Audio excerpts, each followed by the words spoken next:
On va installer le service de mail.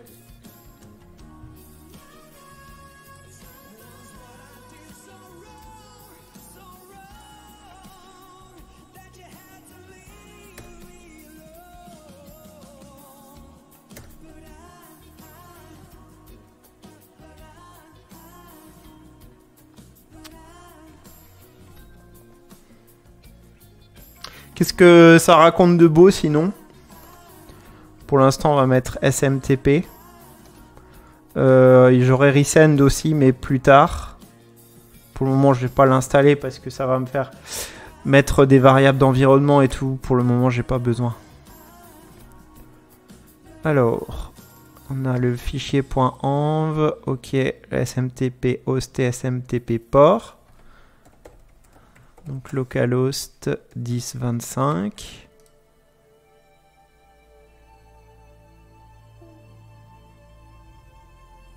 Normalement, j'ai rien à faire parce qu'au niveau de la config, normalement, tout a été géré.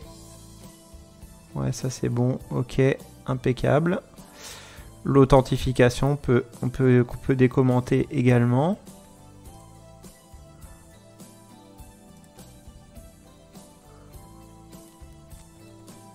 Voilà.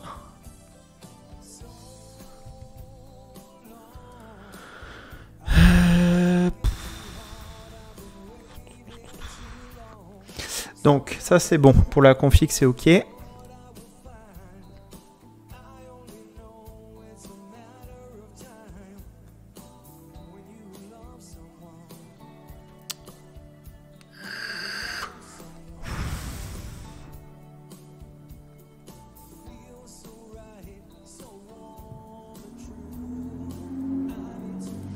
Et après, je vais faire, pour le moment, dans un premier temps, ce que je vais faire, c'est que je vais faire une route de test.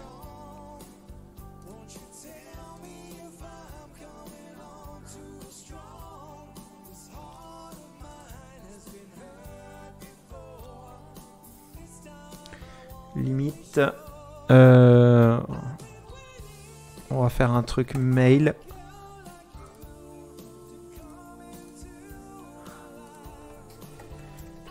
Faire un contrôleur et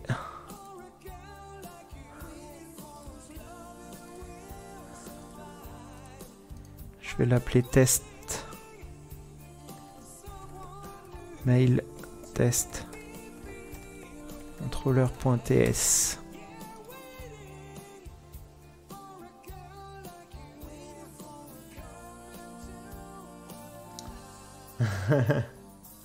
Ouais, mais bon aussi je suis salarié, tu vois, je fais ça à côté en vrai, hein. Crazy 1000. J'avais pas vu ton message.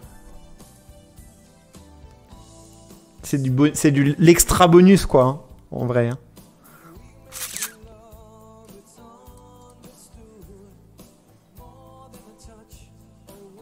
Je suis bien content d'avoir mon petit sirette à côté pour prévoir ça, voilà.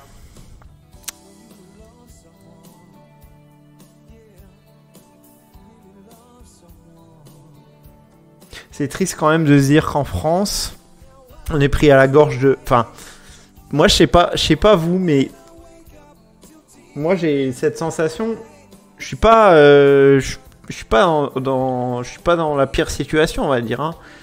Ça va, hein, je gère très bien, mais ce que je veux dire par là, c'est que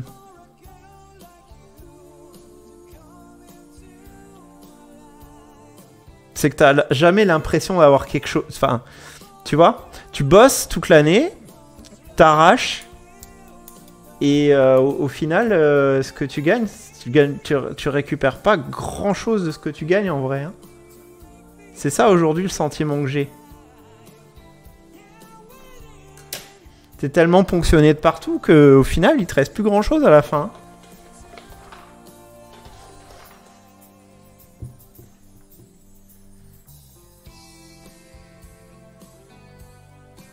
Et plus le temps avance et plus on t'en prend, quoi. C'est fou, quoi.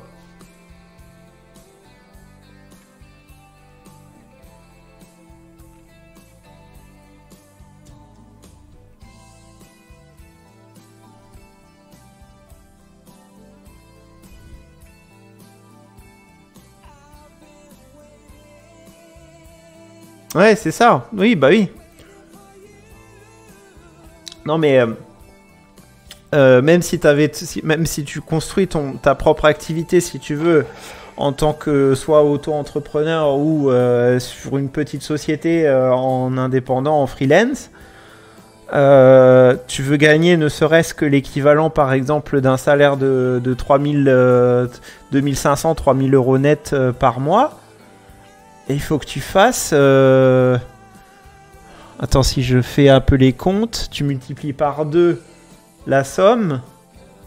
Donc 5000, il faut que tu fasses l'équivalent de 60 000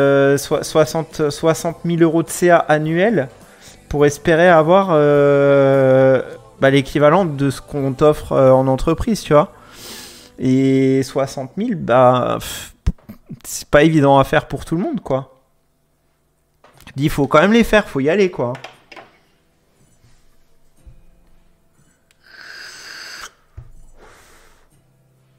Bon, à partir du moment où tu as quelques clients que tu as réussi à satisfaire, ça peut aller vite. Mais bon. Ouais, voilà, c'est ça. Ça peut se voir comme ça. Si tu arrives à faire 10 belles installations, ça peut se voir comme ça.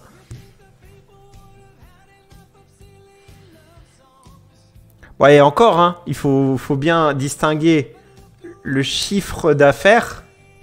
Parce que après, ça dépend de la marge que tu fais. Bon, si c'est que de la presta, à la rigueur, ça peut aller. Mais s'il y a de l'install avec de la commande et du stock, tu marges pas à 100%. Hein, tu vas marger peut-être à 40-50%, tu vois. Ça dépend. Voilà.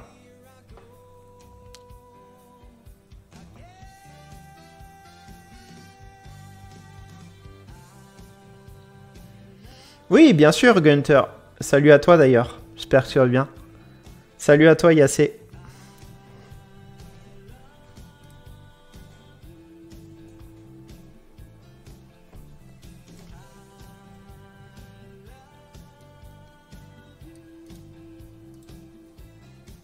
Il y en a qui font un peu du freelance et qui travaillent à leur propre compte ici ou...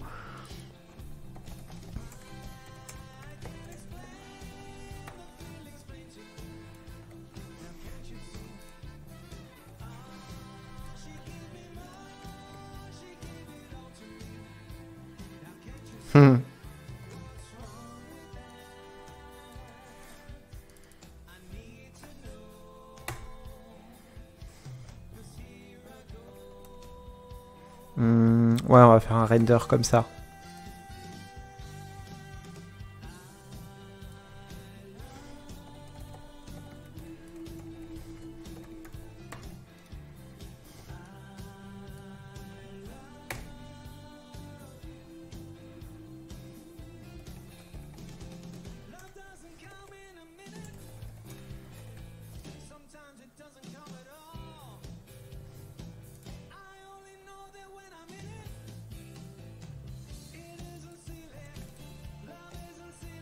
Attends, c'est quoi le...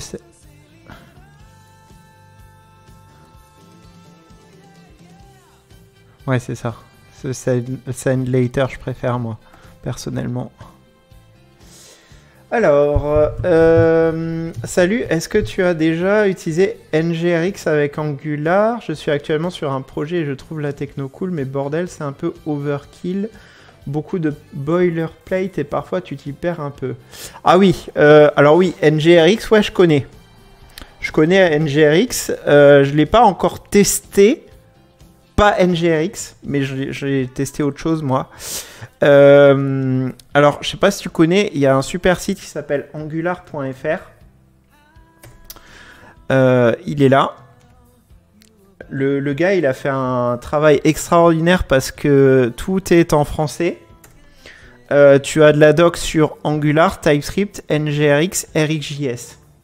Donc, tu as tout ici. Et dans la partie NGRX et NGXS, tu as les trois stores. Donc, tu as NGRX que toi, tu utilises. Hein, c'est celui qui est utilisé en entreprise. Donc, si jamais tu as une opportunité justement de pouvoir travailler sur du Angular en entreprise, Et effectivement, moi je te conseille d'aller sur ça, c'est incontournable. Mais par contre, il y a des alternatives qui sont sympas. Genre typiquement, il y a NGRX Signal Store. En fait, en termes de complexité, NGRX est le plus difficile. NGRX Signal Store, c'est la même chose, mais en utilisant des signaux. La nouvelle technologie, du coup, employée dans la dernière version ou dans l'avant-dernière version d'Angular, je ne sais plus exactement. Et il y a NGXS qui est une version, on va dire, basique. Qui est basique, mais qui peut suffire pour des utilisations qui sont assez simples. Donc ça, c'est le système de store le plus simple que tu auras dans Angular, quoi. Le Signal Store, c'est pas pour tout de suite. Je suis sur un vieux projet. On n'a pas encore eu le temps de faire les montées de version. Ah mince. Ok, c'est dommage. C'est dommage, c'est dommage. Parce que vraiment, NGRX Signal Store, ça va te simplifier la vie à mort, quoi. Je sais pas si je dois avoir peut-être un projet sous la main. Je sais plus où.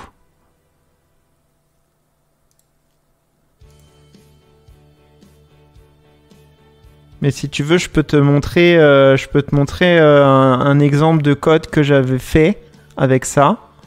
Et je trouvais vraiment le truc sympa.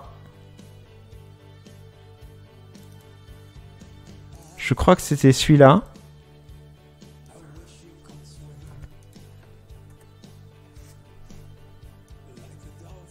Bah, je t'en prie, hein, avec plaisir, il n'y a pas de problème. Hein. Je tournerai sûrement à l'occasion des vidéos sur Angular, j'avais prévu de le faire. Voilà. Donc un système de store avec Signal Store, ça ressemble à ça. Alors, le gros avantage, donc tu vois, c'est NGRX Signals. Le gros avantage, c'est que tu vas pouvoir en fait utiliser directement dans ton système de store l'injection de dépendance. Ça, c'est vraiment une force pour moi de pouvoir faire ça. Parce que du coup, au niveau de tes méthodes, en fait, ici, tu peux directement te faire injecter ce que tu veux, quoi, du framework. Et ça, c'est plutôt cool. Parce que tu vas avoir la possibilité en fait d'utiliser à la fois au niveau de tes services.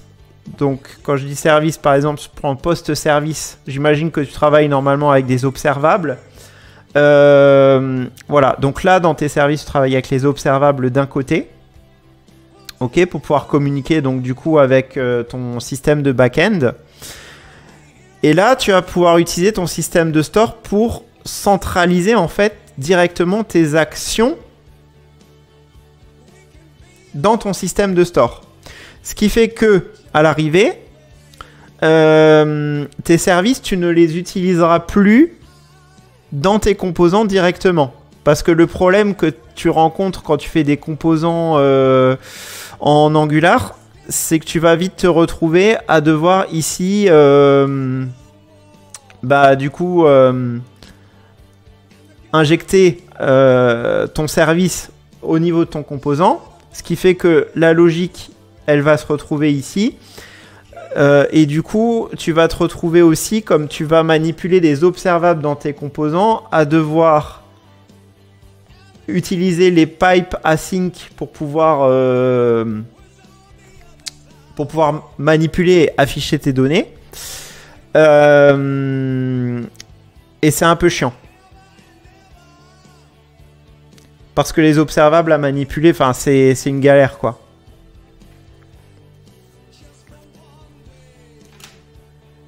Parce que, comme on dit, les observables, c'est des... Pour moi, c'est des tableaux asynchrones, en fait. C'est des flux dans le temps, qui se font dans le temps.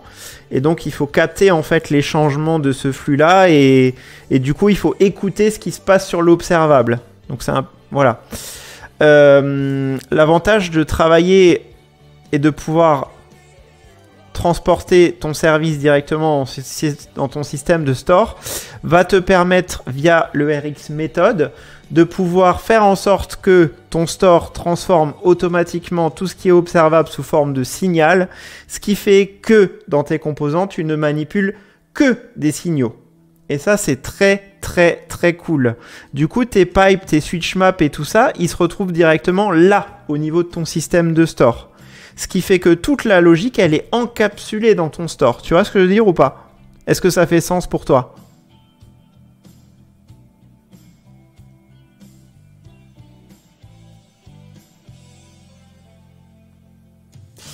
Je suis toujours obligé d'aller voir la doc pour me rappeler de la différence entre concat-map et switch-map. Concat-map, je ne l'ai jamais manipulé. Moi, je me retrouve plus souvent à faire des switch-map en vrai. Enfin, le peu que j'en ai manipulé, switch-map, c'était la méthode qui m'allait bien pour mes besoins.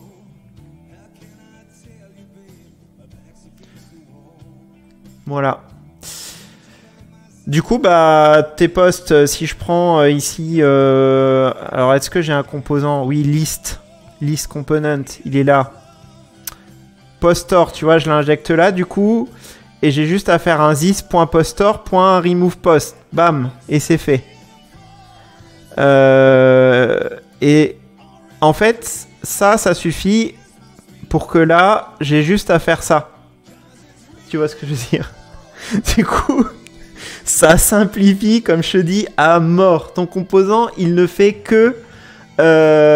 voilà. T'appelles l'action et dans le store, t'as l'action qui combine l'effect aussi. Ouais, enfin... comme tu vas pouvoir directement récupérer... Alors, si tu prends ton store, en fait, tu vas te retrouver avec ici les states et ici les méthodes. Et tu peux récupérer les deux, en fait, au sein de ton composant. Ce qui fait que, en fait, la ligne là te suffit pour afficher les données, quoi. Voilà. C'est aussi simple que ça. Et pour moi, c'est ça l'avenir, en fait. C'est-à-dire que tes signaux, tu vas les avoir dans tes composants pour pouvoir extraire vraiment toute la logique ailleurs. Parce que les composants, ils n'ont pas forcément besoin de connaître ce qu'il y a, le bordel qu'il y a derrière, on s'en fout. Ce qu'on veut, c'est pouvoir interagir avec l'utilisateur, lui afficher des choses et récupérer ses actions. Ça simplifie le code de fou. Ouais. Nous, on a des create actions, create effect, voilà, tu vois, c'est ça. Ben oui, parce qu'en fait, NGRX, en arrière boutique, NGRX, c'est Redux. C'est Redux avec les systèmes, effectivement, comme tu dis, de selector, de action et de... en fait, tu fais ce qu'on appelle du event source. C'est du event driving. C'est-à-dire que tu vas envoyer un événement de ton composant vers ton système de store. Voilà, et tu vas pouvoir manipuler ta donnée à travers les actions et les sélecteurs. Ce qui fait que en termes de boilerplate, c'est très lourd. C'est d'ailleurs pour ça que au niveau de React, du framework React, il y a eu à un moment donné des gars qui se sont dit est-ce qu'on pourrait pas simplifier Redux? Et ils ont sorti un truc qui s'appelle Redux Toolkit, je crois, c'est ça? Il me semble que c'est ça. Et eux, de leur côté, dans React, ils ont simplifié le truc grâce à ça. En fait, tout devient beaucoup plus simple parce qu'il y a une partie de Redux qui est cachée en fait sous la logique du Redux Toolkit, ce qui fait que ça simplifie les choses et ça devient moins lourd de devoir faire du Redux dans du React. Il y a quelqu'un qui en parle très bien, c'est Lior. Lior, il a fait une vidéo sympa sur le sujet. Lior. Lior Shamla. Et Redux Toolkit. Je crois que c'est ça. Voilà. Elle est là. Elle est là, sa vidéo. Je partage le lien dans le chat si jamais ça t'intéresse d'aller jeter un œil. Voilà. Voilà ce que je peux t'en dire. Bien évidemment, aujourd'hui, on n'est pas encore là au niveau des entreprises. On serait plus à ce niveau-là. Est-ce que ça va changer un jour? J'en ai strictement aucune idée. On verra.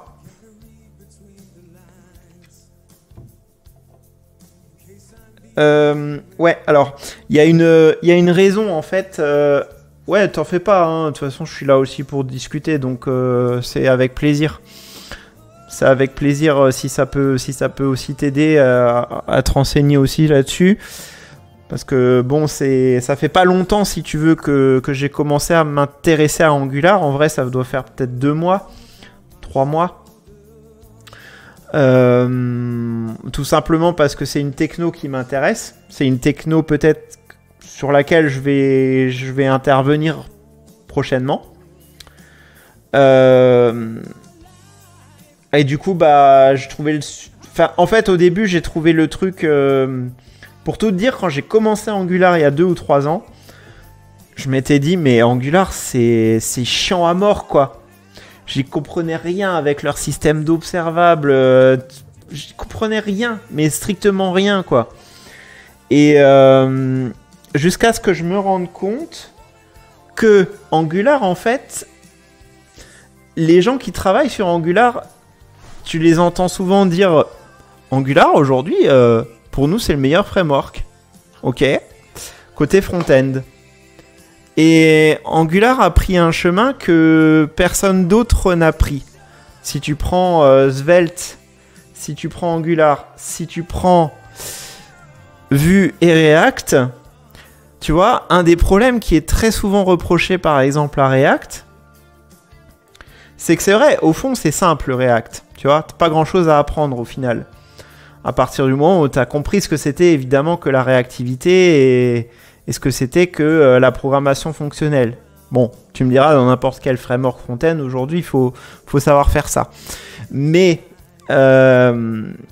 Angular, ce qu'il apporte vraiment que React n'a pas, en tout cas de base, parce qu'on peut très bien après ça adapter le truc, hein, comme on a envie.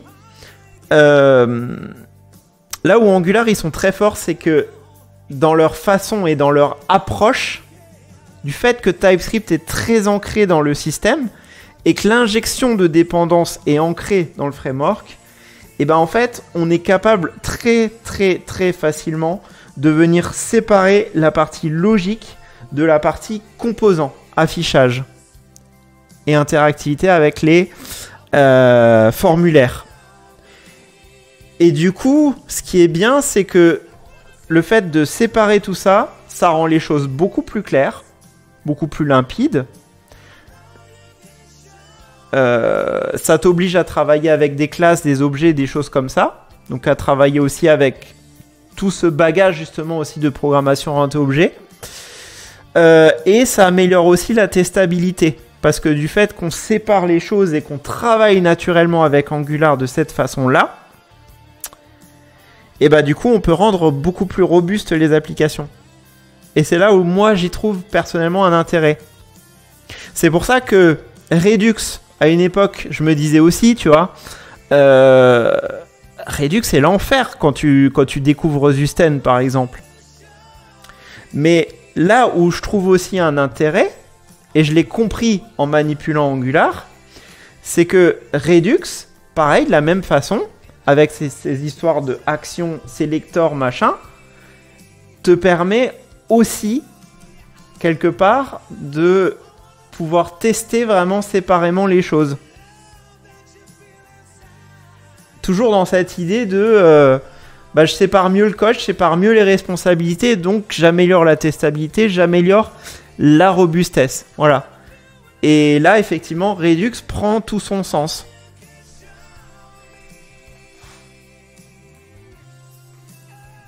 Voilà. Voilà ce que j'avais à dire sur le sujet.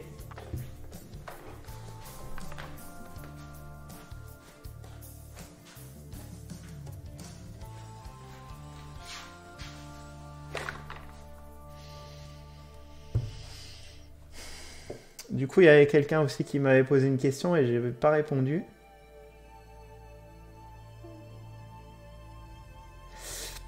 Crazy Mill, il m'avait dit quoi tout à l'heure?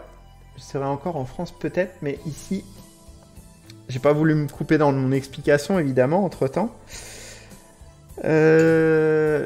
Balance que je fais, que clairement j'en ressens pas la nécessité, donc je cherche pas vraiment ce genre d'opportunité. D'accord, ok.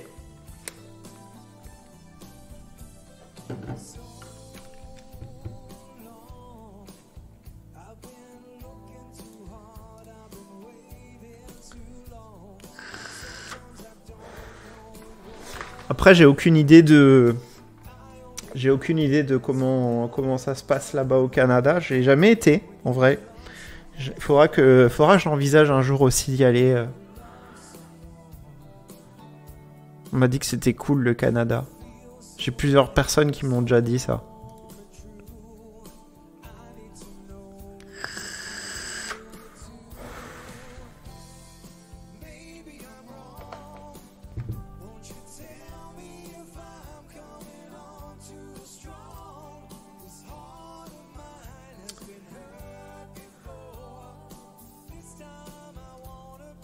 Bref, en tous les cas, j'ai encore pas mal de vidéos à sortir aussi sur le sujet de TypeScript. J'ai pas encore terminé parce que justement, ces histoires de classes, objets, l'injection de dépendance, je prévois aussi d'en faire une vidéo aussi.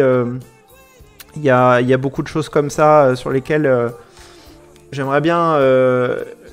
c'est des sujets vers lesquels je projette d'aller prochainement parce que je me dis que ça pourra peut-être potentiellement aider des personnes qui ont du mal à comprendre tout ça, l'intérêt de tout ça, donc voilà. Pourquoi pas.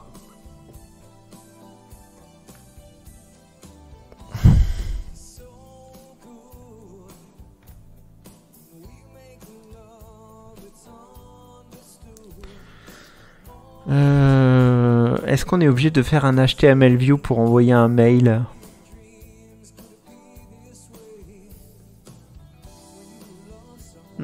Salut à toi, It's We Frit, bienvenue à toi. Oui, ça va et toi?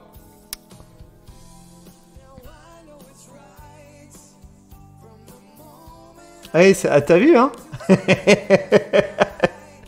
C'est clair, non mais c'est une dinguerie le site, hein. C'est une dinguerie. Mais je suis complètement d'accord avec toi, hein. Quand j'ai découvert ça, je me suis dit mais non quoi. Je sors de 1 heure de Adonis la tête en feu. Tu découvres Adonis?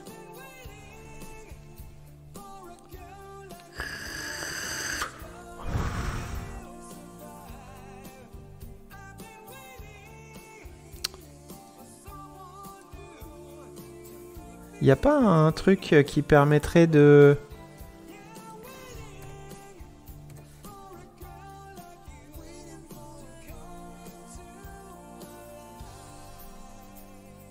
Tu me diras HTML view ou HTML, c'est... Voilà, très bien. Email de test, voilà, c'est ce que je cherchais. Alors, si je fais un contrôleur comme ça...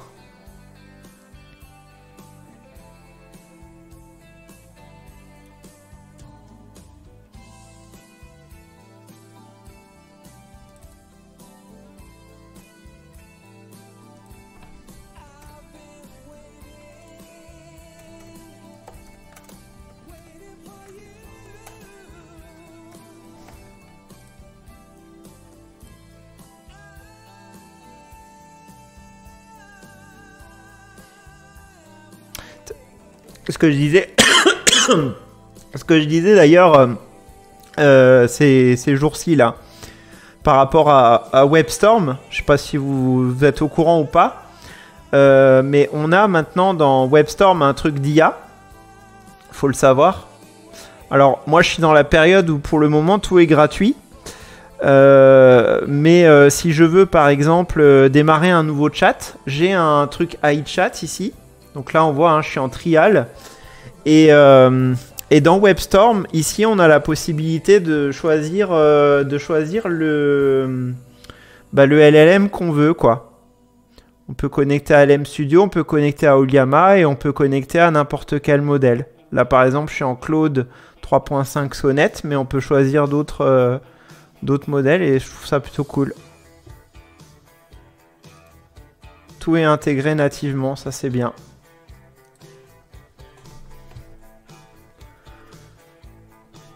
Et pour l'instant, je suis pas déçu parce que pour le peu que j'en ai testé, ça marche plutôt bien. En tout cas, ils mettent plutôt pas mal sur plein de choses. C'est agréable.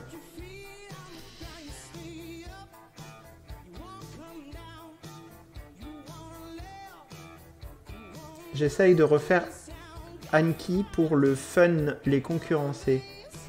Je connais pas. C'est quoi Anki?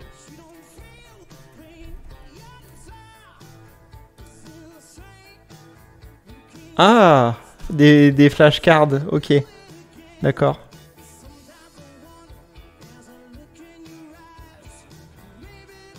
Sympa. C'est une bonne idée. C'est bien de partir sur un truc simple. C'est pratique pour éviter de switcher entre l'IDE et le navigateur pour des questions... Exactement. Exactement. Mais de toute façon, ils prennent plus ou moins, ils prennent tous à peu près ce chemin-là. Hein. J'ai l'impression. VS Code, en tout cas, c'est vers là qu'ils veulent tendre. Et puis de toute façon, aujourd'hui... Alors c'est marrant, j'ai une collègue qui a envoyé un mail de newsletter là ce matin. Et je sais pas si... Non, c'est pas elle qui l'expliquait. Je sais plus sur quoi... Comment je suis tombé là-dessus, moi. Mais à un moment donné, il y a un gars qui expliquait que... Aujourd'hui, quand tu regardes... L'intelligence artificielle aujourd'hui, c'est qui tire tout aujourd'hui? C'est Microsoft et OpenAI.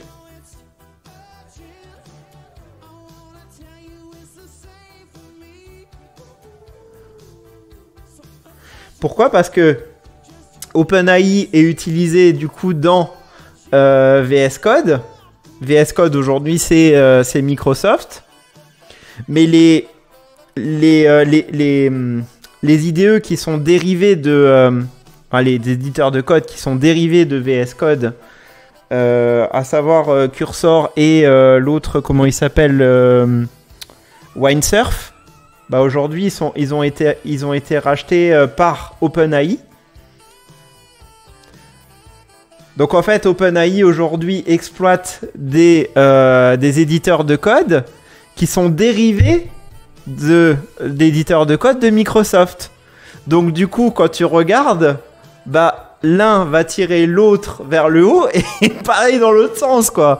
Donc Microsoft aujourd'hui s'est mis dans une position, les gars, c'est vrai que c'est incroyable, quoi. Ils ont vraiment bien joué le jeu, hein. Franchement, ils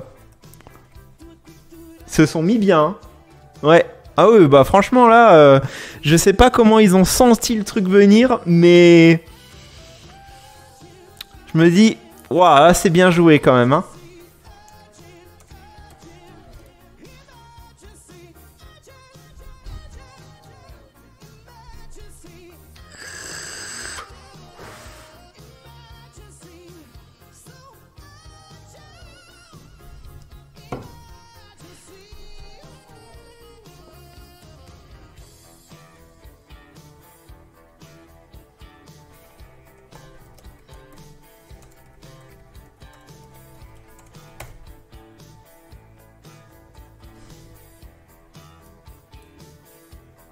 Alors, on fait un petit coup de tuyau generate pour générer tout ce qu'il faut, tout ce qui va bien. Et on va pouvoir tester notre mail. Parce que pour le moment, j'ai pas fait grand chose. Hein. Mais après, vous inquiétez pas, il n'y a aucun souci.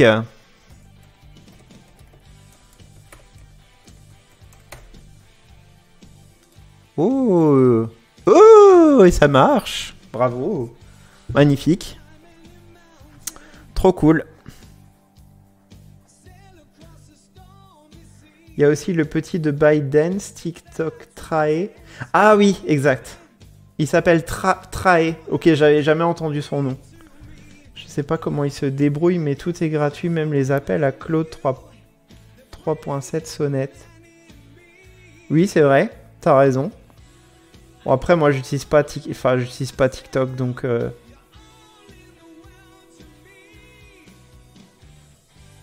Ça marche comment, cette histoire ? Les gens, ils interagissent comment, en fait, avec cette intelligence artificielle ? C'est quoi le bail ?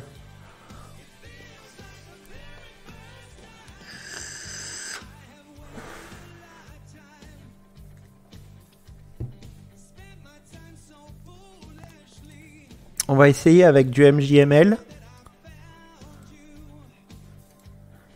Il y a un truc que j'ai pas compris parce qu'à un moment donné, il explique qu'il faut installer MJML, mais ça je suis d'accord.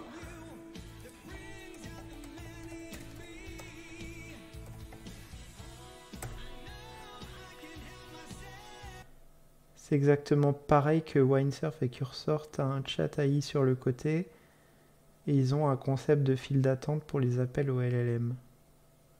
Ouais. Ça sent gros comme une maison.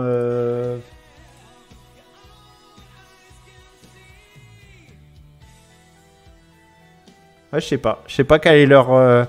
Mais de toute façon, enfin, ces plateformes-là, il y a beaucoup de. Enfin, je suis sûr qu'il y a énormément de pubs.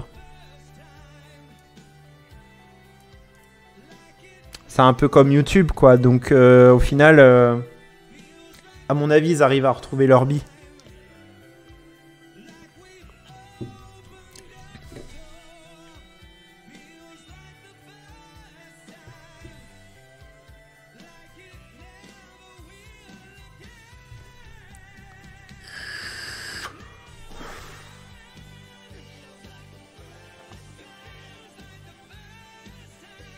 En tout cas, moi, je peux vous dire un truc. J'ai testé... Enfin, j'ai testé. Oui, j'ai testé et j'ai adopté aujourd'hui un antivirus. Enfin, oui, c'est un antivirus et c'est un bloqueur de pub. Si jamais ça vous intéresse, ça s'appelle AdGuard. Et pour moi, honnêtement... il n'y a pas mieux. Si vous cherchez une solution pour pouvoir bloquer non seulement ce qui provient de votre navigateur, mais en plus que vous voulez une solution qui vous permette de bloquer tous les trackers de toutes les applications, ça va être VS Code, ça va être même sur le téléphone, tu as un Android ou tu as un téléphone Apple, t'installes AdGuard dessus et toutes les applications, que ce soit Facebook, YouTube, tout ce que tu vas utiliser, tous les trackers, ils sont tous bloqués. Et franchement, c'est magique. Si je te dis le nombre de trucs que ça a bloqué depuis que je l'ai installé, c'est hallucinant. C'est hallucinant. Les chiffres, ils sont monstrueux. Parce que tu vois tout en plus.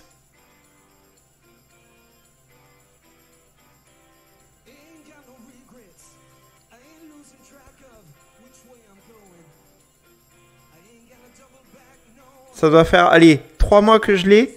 136 339 trackers bloqués. 136 000 quoi. C'est ouf, hein?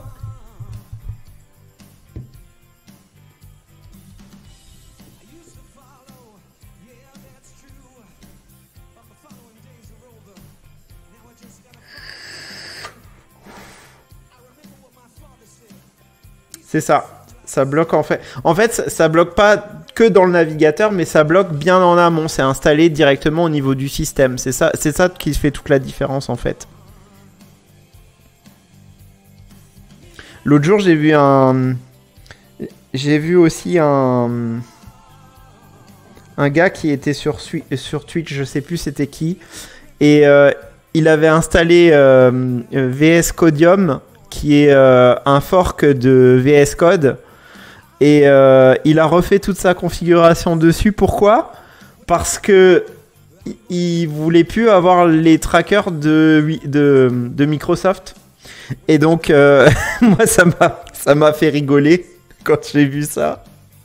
Je me suis dit, mais mon gars, moi je suis resté sur VS Code et ça bloque tout. Voilà, enfin voilà.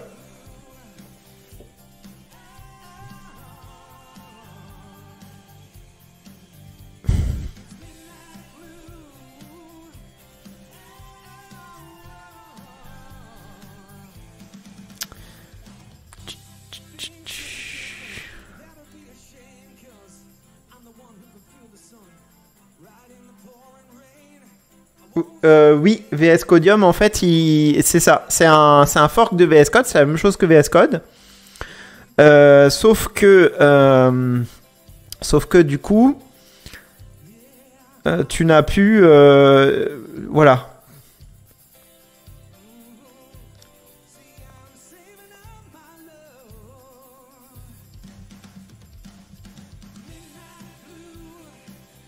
Tu n'as plus les trackers de Microsoft. C'est ça. C'est tout à fait ça.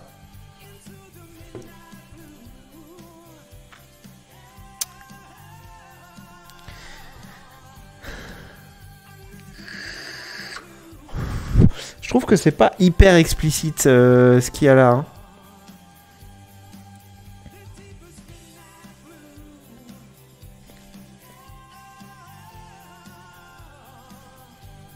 C'est pas hyper explicite.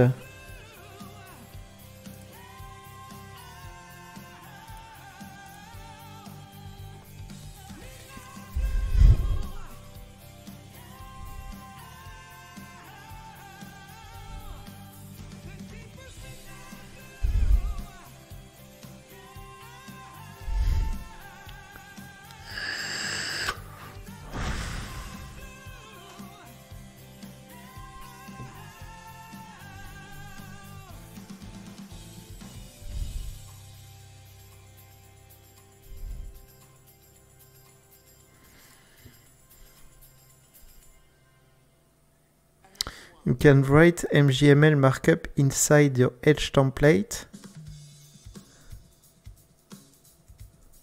Ah si, d'accord. Ok, ouais, j'ai compris. J'ai compris. Donc il faut que je fasse un Edge template. Donc là, en gros. Donc là, si je fais un truc mail. Ouais, c'est ça. Il est passé de VS Code à Codium. Exactement. Salut LGKTG. Ouais, ça va la forme et toi?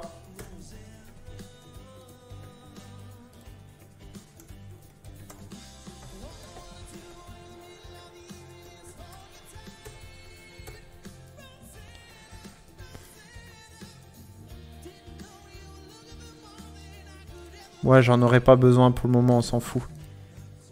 Ouais, quoique.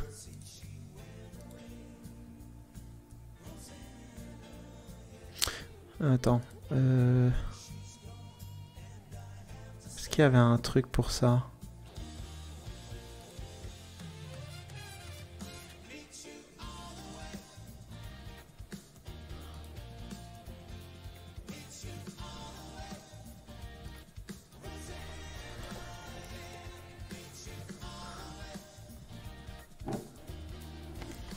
Ouais, c'est ça.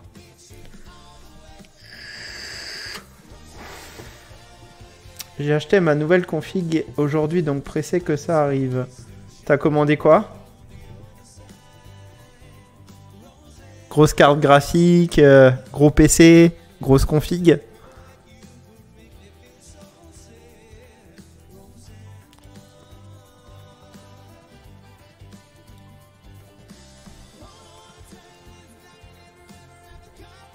Ah yes, c'est ça.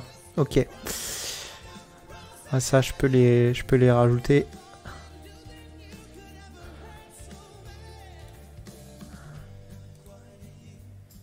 Et on va faire un test pour voir. Parce que MJML, c'est vraiment... Franchement, MJML, c'est un banger. Tu combines... Si vous voulez une astuce pour les mails, une astuce que je vous donne, et c'est cadeau, MJML plus Resend. C'est magique. Franchement, il n'y a pas mieux, quoi.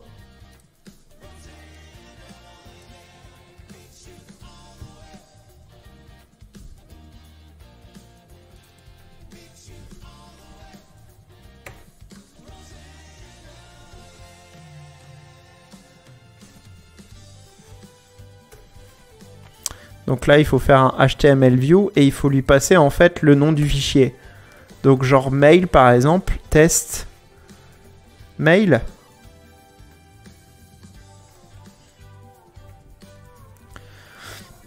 Alors si je refais un test avec ça, ça donne quoi?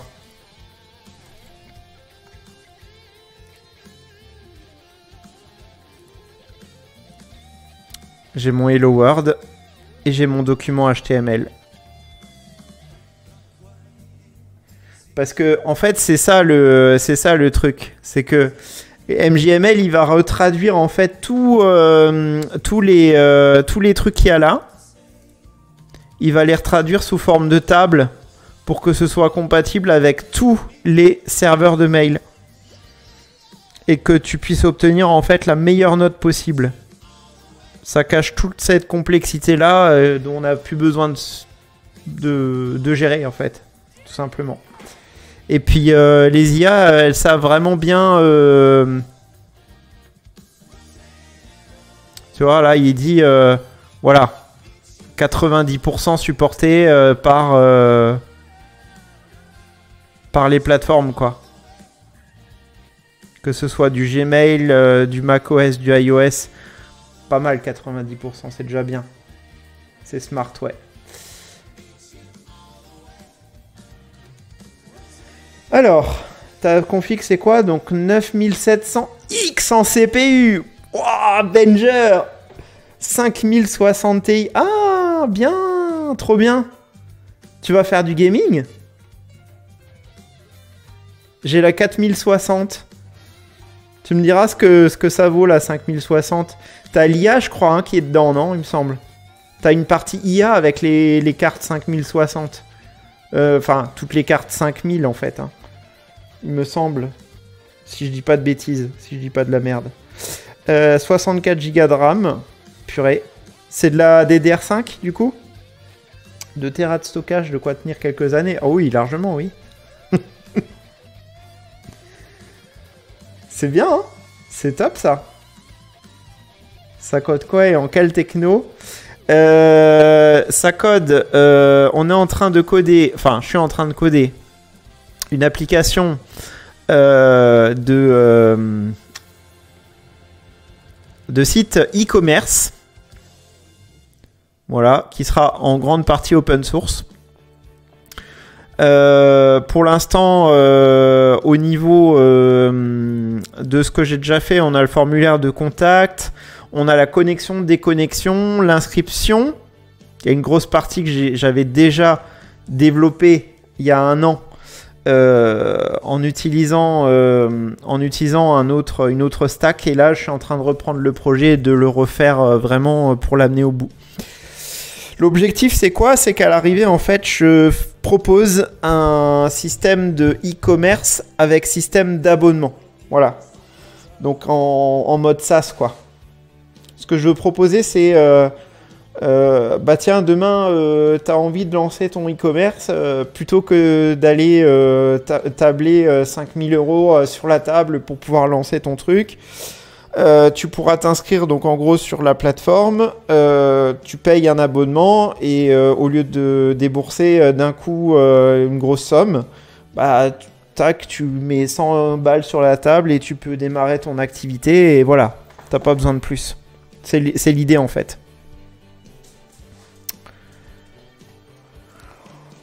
Il y a plein de features sympas que j'imagine déjà pour la suite. Je sais pas si mon projet va marcher, j'en ai aucune idée. Mais c'est l'aventure, quoi. On verra. Et sinon, au niveau techno, qu'est-ce qu'on a? Bah, on On a du Adonis. On a du Inertia. On a du Vue.js. Et après, en termes d'architecture, on va dire, dans Adonis, je travaille en screaming architecture. J'ai choisi de ne pas partir sur une clean architecture parce que j'ai pas forcément non plus envie. Oui, rien à voir. Oui, enfin, rien à voir. Oui et non, parce que Adonis, dans l'environnement JavaScript, c'est Laravel en PHP. Enfin, ça se rejoint. Hein. Et pourquoi Inertia? Parce que je travaille en monorepo. J'ai pas besoin de, j'ai pas forcément besoin et l'envie de vouloir faire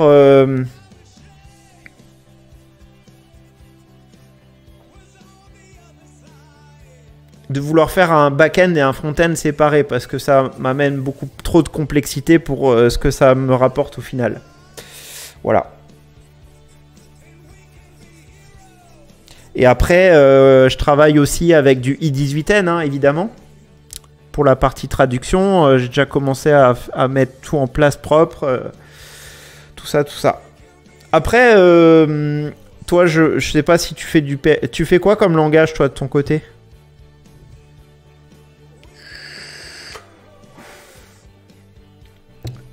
Ouais, Adonis a un peu la cote ces derniers temps. Effectivement, il est en train de monter un peu, ouais. Oui, effectivement. En fait, il y a une mise à jour qui date de début d'année 2024. Voilà, c'est la mise à jour Adonis majeure en version 6 qui a simplifié beaucoup de choses grâce à tout ce qu'a amené Romain Lenz. Je ne sais pas si tu le connais, hein, c'est un core contributeur du framework, qui est d'ailleurs aussi sur Twitch. Hein. Il donne des lives tous les lundis soirs, je crois. Et il contribue énormément au projet et de la bonne façon, quoi. En fait, il y a beaucoup de choses qui ont été pompées de Laravel hein, sur Adonis.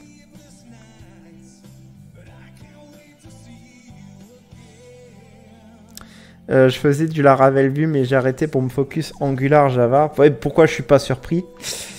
Aujourd'hui, c'est ça, hein, le marché français. Hein. C'est beaucoup Angular Java, hein, j'ai l'impression. Hein. On retrouve beaucoup de ça. Hein. Je me forme surtout sur du Angular pour être employable. Et je m'occuperai de Spring Boot un peu plus tard. Ouais, c'est bien. Tu fais bien. Je pense que tu vas dans une bonne direction. Tu sais pourquoi Angular et Java sont beaucoup demandés? C'est ouf, hein.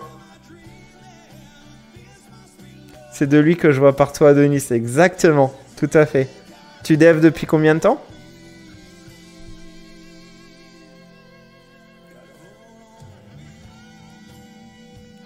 Notre petit Suisse adoré. C'est ça. Exactement. Exactement. J'aime beaucoup aussi, je l'aime beaucoup aussi, Romain. Il me follow hein, d'ailleurs, hein, il a follow ma chaîne également. Hein. Quand il a vu que je streamais aussi du Adonis sur la mienne. Depuis quelques mois déjà. On se connaît en tout cas.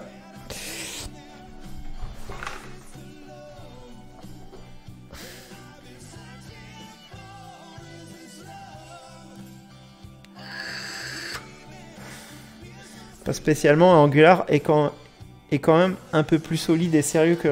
Voilà, oui, bah oui, c'est ce que j'ai expliqué tout à l'heure. Oui, tout à fait. Les entreprises type Airbus ne sont pas friands des multibibliothèques dépendantes au projet. Ouais, alors en fait, je vais t'expliquer pourquoi aujourd'hui Angular et Java, c'est deux... c'est vraiment deux technos qui sont hyper demandés aujourd'hui sur le marché de l'emploi en France. C'est pour la simple et bonne raison que tu as 70% des projets professionnels qui ont une tendance à partir à la dérive. Et le fait que ça parte à la dérive, ça veut dire que bah, les évolutions sont très chiantes à faire dans les projets existants. Il y a des bugs, il y a énormément de casseroles qui traînent comme ça niveau pro et du coup c'est ce qui fait que les entreprises ont besoin de gens compétents pour pouvoir assurer les business qui tournent derrière, hein, tout simplement. Et le problème, selon moi, provient aussi du fait que pour utiliser ces technos-là, il faut... c'est pas le tout de dire que tu vas faire du Angular et du Java. Il y a des tas et des tonnes de façons de développer les choses. Et à mon avis, sur le terrain professionnel, il y a des gens qui n'utilisent pas forcément Angular de la bonne façon.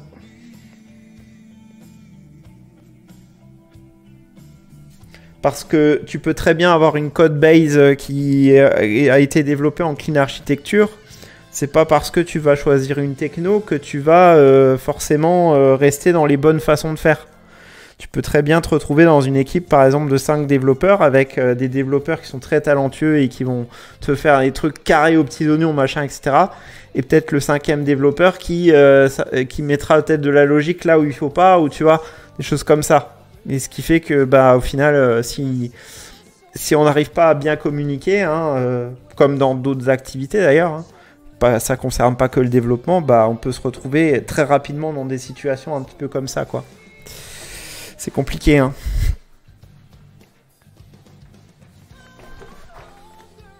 C'est comme ça qu'on se retrouve avec des codebases en Java 8 en 2025. Tu sais, ça me rappelle aussi une période, hein, la période de mon ancien taf, où je me suis retrouvé avec un projet en PHP 5, alors qu'à l'époque on travaillait déjà en PHP 7.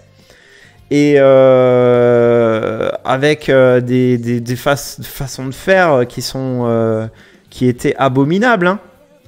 Moi, je me suis retrouvé dans un projet e-commerce notamment. Pour 40 clients, il y avait 40 codebases différentes. Des bugs de partout parce que rien n'était fait correctement. Tu voulais maintenir un bug chez un des clients, bah, il fallait refaire les mises à jour dans les 39 autres repos. Je peux te dire que t'as de quoi péter un câble, hein, assez rapidement, hein. Si tu t'occupes pas de refaire les choses propres, bah, tu te retrouves dans des situations qui sont où en fait tu peux vite te retrouver à frôler la démission, pas forcément la démission, mais tu vois, tu peux vite faire des overdoses, hein, comme ça, c'est difficile, quoi. Ah oui, il y a beaucoup de bullshit. Ah oui, absolument. Absolument, parce que ce que les gens oublient très souvent, nous on est des nerds, donc ça va, mais il y a des développeurs qui oublient très souvent que le métier de développeur, on fait pas du code pour du code. On fait du code pour pouvoir faire en sorte que des business puissent tourner derrière. Donc, ce qui compte, c'est pas de répondre à un truc qu'on a envie de faire juste parce qu'on a envie de le faire pour le fun, mais que derrière, il y a des gens qui vont s'en servir réellement. Et ces gens-là, ils n'y connaissent rien. Et en tout cas, pas comme nous, quoi. Et faut pouvoir dialoguer avec ces gens-là. Ça, c'est difficile. Faut comprendre le besoin. Et je rejoins aussi un post que j'ai vu aussi l'autre jour où... bon, je sais pas si vous le connaissez, il s'appelle Lucien Arbieux. Il poste très souvent sur LinkedIn. Et l'autre jour, il a fait un post pour dire... il a demandé à l'IA quels sont les marqueurs où un humain pourrait se différencier par rapport à l'IA aujourd'hui en 2025. Et une des réponses qui a été apportée par l'IA, c'est la compréhension humaine. Parce que l'IA, elle peut te répondre correctement si tu lui donnes un contexte précis, mais ce contexte précis, tu l'as pas forcément si tu l'as pas bien décrit, si tu l'as pas bien compris. La compréhension humaine ne pourra jamais être remplacée par l'IA, entre guillemets. Nous, là-dedans, on restera les seuls maîtres à bord, entre guillemets. Et c'est évident. Et ça fait totalement sens.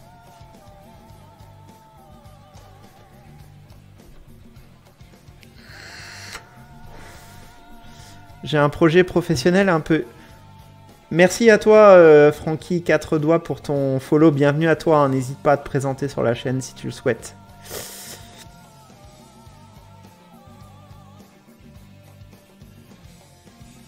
Les devs savent ni pourquoi ni comment faire de l'inversion de dépenses. Tout à fait. Ah oui, alors ça c'est un sujet. Hein. C'est un sujet avec lequel justement moi j'ai prévu de faire des vidéos avec ça, ouais, tout à fait. Parce que ça c'est un vrai sujet. J'ai un projet professionnel un peu niche qui m'intéresse beaucoup, migrer COBOL to Java en logiciel. Il y a vraiment un truc qui permet de faire ça? Migrer COBOL to COBOL to Java?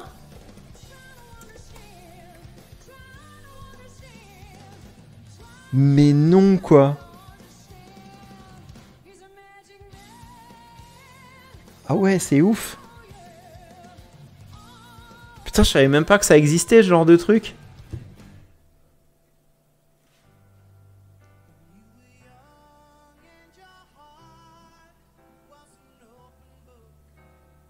Accessoirement, manger à la fin du mois, oui, c'est quand même ce qu'on cherche à faire aussi. On va pas se mentir.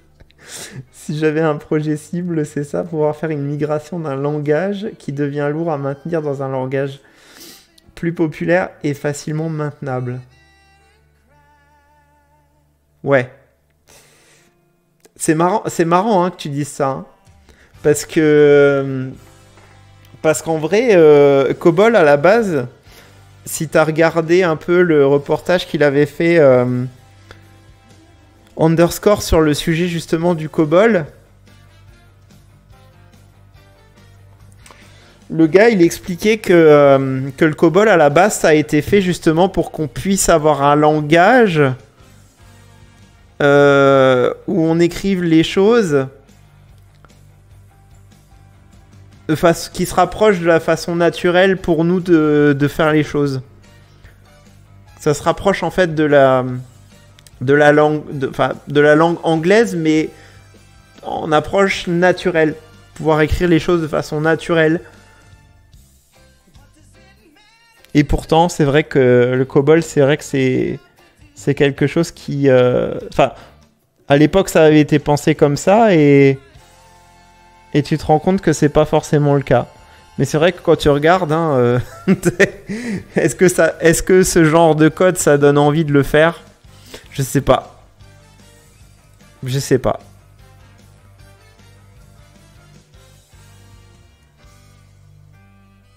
C'est vrai que pour nous, lire ça, ce sera peut-être plus pratique que de lire ça, je sais pas. Mais après, le COBOL, le problème du COBOL, c'est qu'il n'y a pas que le COBOL. C'est que le COBOL, ce n'est que le langage qui permet de faire le programme. Ce qu'on oublie, ce qu'il y a derrière le COBOL, c'est toute l'infrastructure aussi hein, qu'il y a derrière. Hein. Avec les mainframes, avec toutes ces choses-là. L'entreprise, c'est IBM derrière. Ils ont quasi monopole sur le sujet. Ils se font des couilles en or aujourd'hui parce que toutes nos industries, nos banques, tout ça tourne là-dessus. Enfin, aujourd'hui, remplacer COBOL, ce serait impossible, quoi. Impossible. Aucune boîte digne de ce nom n'aurait le budget pour pouvoir faire une telle migration de langage. Et puis, même si ce serait faisable, tu te rends compte les tests qu'il faudrait faire derrière, tu serais Pas sûr que ce soit aussi robuste que le COBOL. Hein.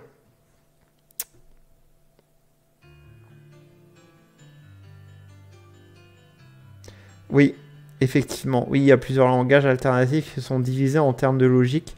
Le COBOL, le Fortran, le Smalltalk que je ne connais pas et le C. Oui, tout à fait. Ah oui, ça on est d'accord, LGKTG. Les compétences, effectivement, vont venir à manquer.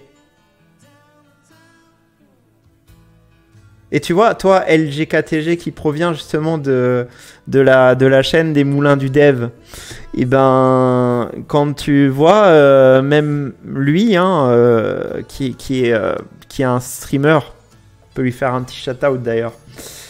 Un petit shout-out à les moulins du dev. N'hésitez pas à aller voir ce qu'il fait, parce qu'il est très sympa, il fait des trucs qui sont intéressants.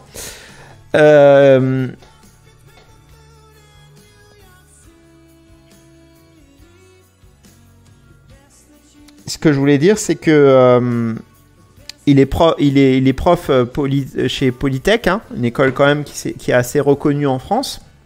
Moi d'ailleurs, j'ai fait mes études aussi hein, chez Polytech, donc je sais tout à fait de quoi ça parle. Et aujourd'hui, si tu veux, d'un point de vue des écoles d'ingénieurs, c'est quand même le niveau le plus haut aujourd'hui qu'on peut obtenir quand on veut être dans l'informatique. Après, il y a des trucs on peut encore aller plus haut si on veut aller dans l'IA, évidemment. D'accord ? Mais ce que je veux dire par là, c'est que le niveau d'ingénieur aujourd'hui, il baisse, quoi. Et même lui, il le dit. Lui, il se retrouve avec des étudiants qui arrivent en 5e année et il y a des trucs qui sont pas capables de les faire tout seuls, alors que nous, à l'époque, moi, je sais que quand j'ai fait mes études chez Polytech, on avait des compétences de ouf hein, quand on sortait de chez Polytech. Hein.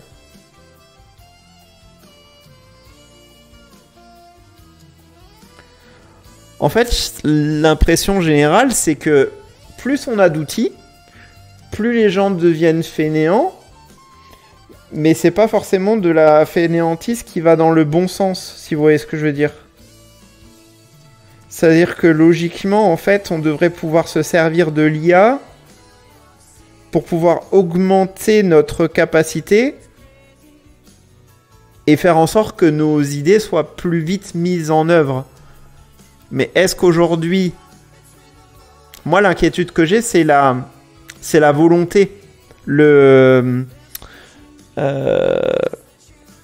syndrome justement de vouloir faire des projets, de les faire bien, de vouloir aller au bout des choses, enfin cette volonté, ce courage justement, et c'est ça que j'ai l'impression qu'il se perd un peu aujourd'hui.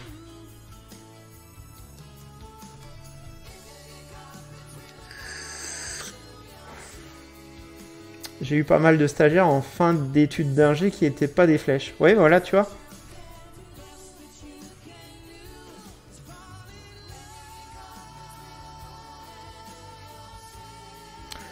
Tout à fait. La seule techno où l'IA ne pourra jamais assister l'homme ou le remplacer, ça restera le COBOL. Tout à fait, à cause justement de cette histoire d'architecture, ouais. Ouais, exactement. Et ouais, je pense que côté COBOL, ils sont tranquilles au moins 10 ans encore. Hein. Et c'est même pas forcément que moi qui le dis. Hein. C'est même pas forcément que moi qui le dis. J'ai entendu des gens le dire.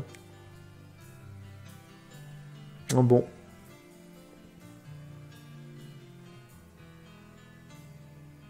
C'est la lignée du C qui a dominé aujourd'hui.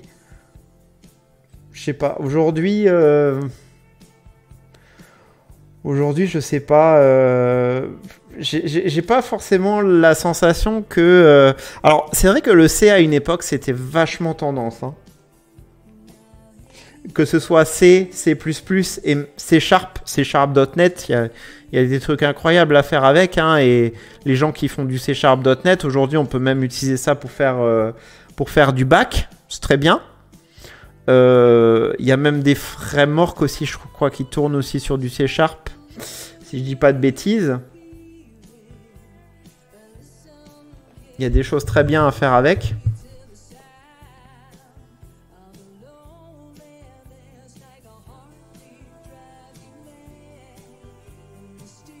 Aujourd'hui, ces derniers temps, là où il y a le plus de code, c'est React. Hein.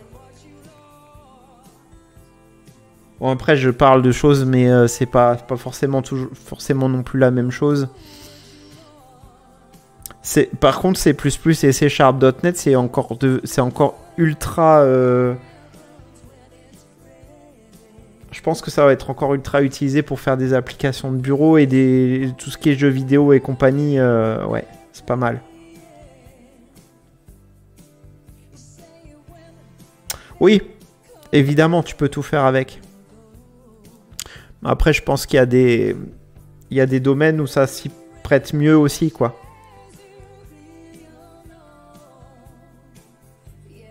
Je pense que c'est des langages, même par exemple pour faire du temps réel, des choses comme ça, de la domotique ou des choses comme ça, voilà. D'un certain point de vue, même le Rust ne pourra jamais remplacer. Oui, il y a des endroits où ça remplacera pas le C++, ça je suis d'accord. Par contre, le Rust pourra remplacer le C. Ça, j'y crois. Ça, j'y crois. Pourquoi j'y crois? Parce que justement, à cause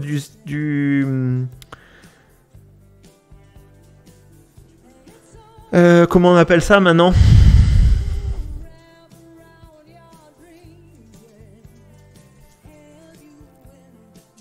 Parce qu'en fait, avec Rust, on peut coder soit en safe ou soit en unsafe. Et si on code en safe, on doit respecter les types qu'on définit. Ah, voilà. Bah justement. Tu vois, tu m'as un peu devancé, LGKTG. Voilà. Le unsafe Rust, effectivement, ne remplacera pas le C. Voilà, c'est le vrai Rust. D'accord? Parce que pour moi, faire du unsafe Rust, c'est pas vraiment faire du Rust. Pour faire du vrai Rust, il faut faire du Rust en mode safe. Et là, on parle, là, on cause. Parce que d'un point de vue secure, c'est le top. Et du peu que j'en ai vu, c'est pas mal. C'est pas mal. Demain, faut se dire qu'aujourd'hui, je me renseigne aussi par exemple sur des chaînes comme Adrien Linux Tricks, qui propose aussi du contenu autour de Linux et compagnie. Il en a parlé dernièrement aussi de tout ça. Et il disait que le noyau de Linux va progressivement être migré sur Rust. Hein. C'est quelque chose qui est en cours. Et il y a des utilitaires dans Linux qui sont même déjà migrés sur Rust et qui sont prévus dans les prochaines versions d'Ubuntu, par exemple. Donc on peut se rendre compte effectivement que il y a une tendance qui commence à se faire vers là, quoi. Voilà.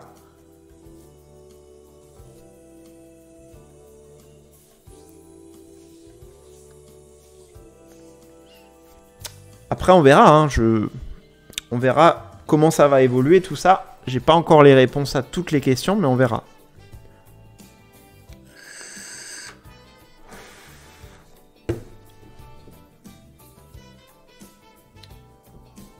Alors, Francky qui me disait, du coup, t'aimes bien le vibe coding.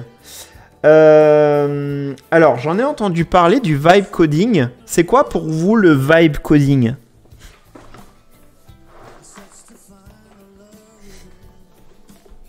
Parce que je voudrais juste être sûr de ce dont on parle.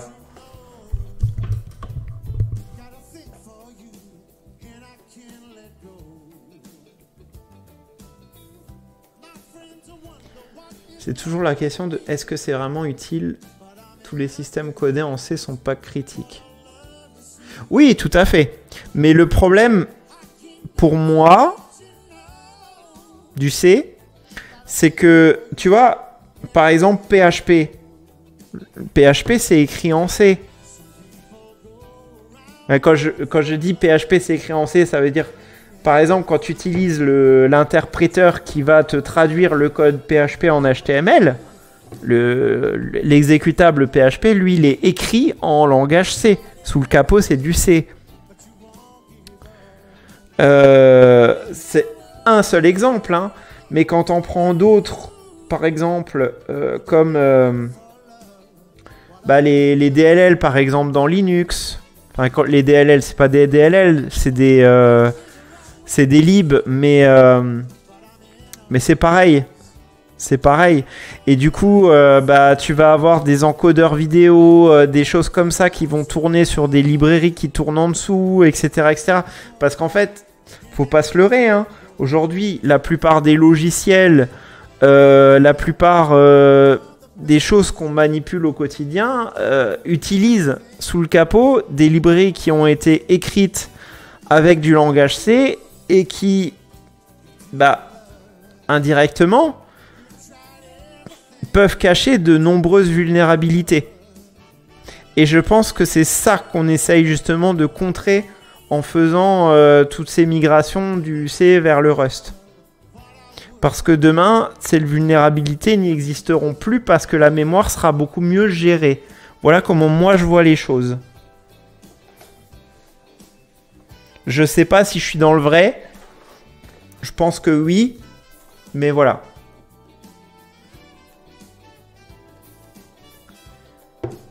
Le Rust, c'est vachement moins à la portée d'un débutant. Tout à fait. Ah oui, ça c'est sûr. Mais le C, il y a quand même des trucs aussi qui sont difficiles à apprendre. Genre typiquement, par exemple, les pointeurs. Au début, quand tu commences les pointeurs, c'est pas évident.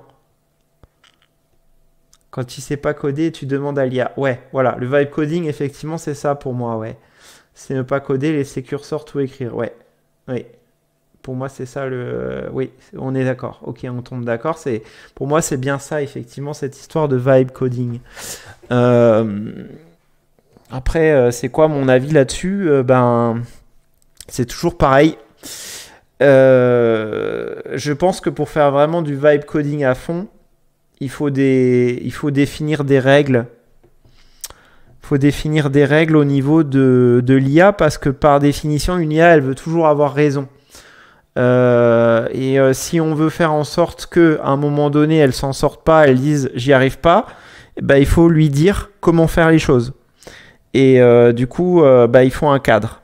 Il faut un cadre précis. Il faut. Je pense que moi personnellement, le vibe coding, j'ai jamais essayé, mais j'aurais tendance à dire que aujourd'hui, je pense que peu de personnes vont mettre en place ce genre de choses parce que techniquement ça reste encore compliqué à faire.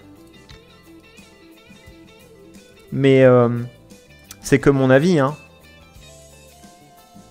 Après, est-ce que quand on sait bien coder, on a vraiment besoin forcément toujours de l'IA? Pas sûr. Enfin, moi la plupart du temps, quand je veux faire un truc, je sais où je veux aller. Donc, je vais éventuellement utiliser l'IA par petites touches, tu vois, à droite à gauche. Par exemple, quand je veux faire une page, je lui donne un screen de la page que je veux. Je lui dis, voilà, code-moi cette page-là. Hop, j'ai mon truc, mes composants, mes machins. Je les prends, je les essaye, je réadapte un petit peu et puis c'est parti, let's go. Voilà comment moi j'utilise aujourd'hui l'IA. Et ça m'aide bien parce que finalement je suis une bille en je suis une bille en front-end, donc ça me va bien. Après bon, il y a aussi des librairies CSS que j'utilise. Je travaille beaucoup en Tailwind aujourd'hui, faut le savoir. Et je travaille aussi beaucoup avec Daisy UI. Attention, je travaille pas avec Daisy UI parce que GraphiCart a sorti sa vidéo sur le sujet. C'est même parce que je travaillais déjà avec Daisy UI bien avant que GraphiCart s'en serve. C'est même moi qui lui avais conseillé et je lui avais dit va voir du côté de Daisy UI, je trouve le truc trop bien. Il s'en est enfin rendu compte, je suis content. Voilà. Euh, Alors, qu'est-ce qu'on a d'autre? Ouais, c'est quoi d'ailleurs la différence entre une bibliothèque et une bibliothèque dynamique? Euh, Je vois pas ce que tu veux dire. Je comprends pas ta question.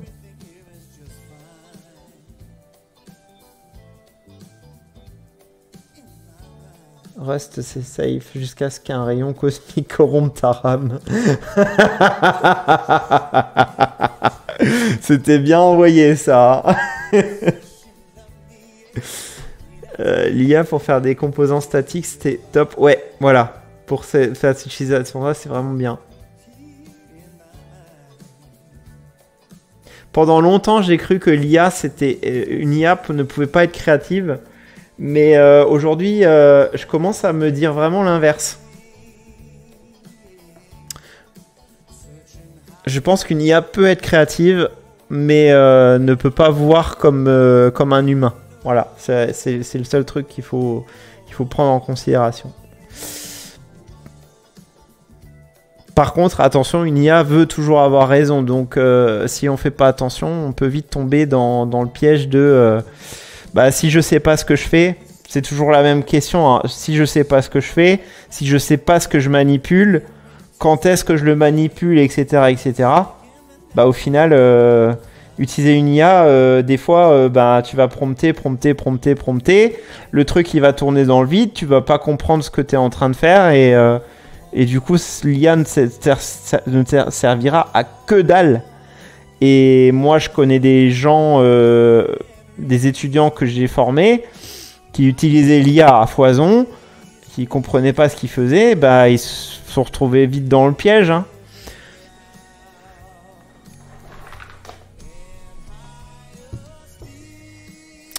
En tout cas, je m'imagine mal dans un monde où des gens qui ne seraient pas développeurs se retrouveraient à faire des applications web ou des sites web. J'imagine très mal ce genre de cas arriver. Déjà, aujourd'hui, parce que les gens qui se lancent là-dedans sont très rares. Parce qu'il faut avoir beaucoup de courage et il faut avoir les reins bien accrochés.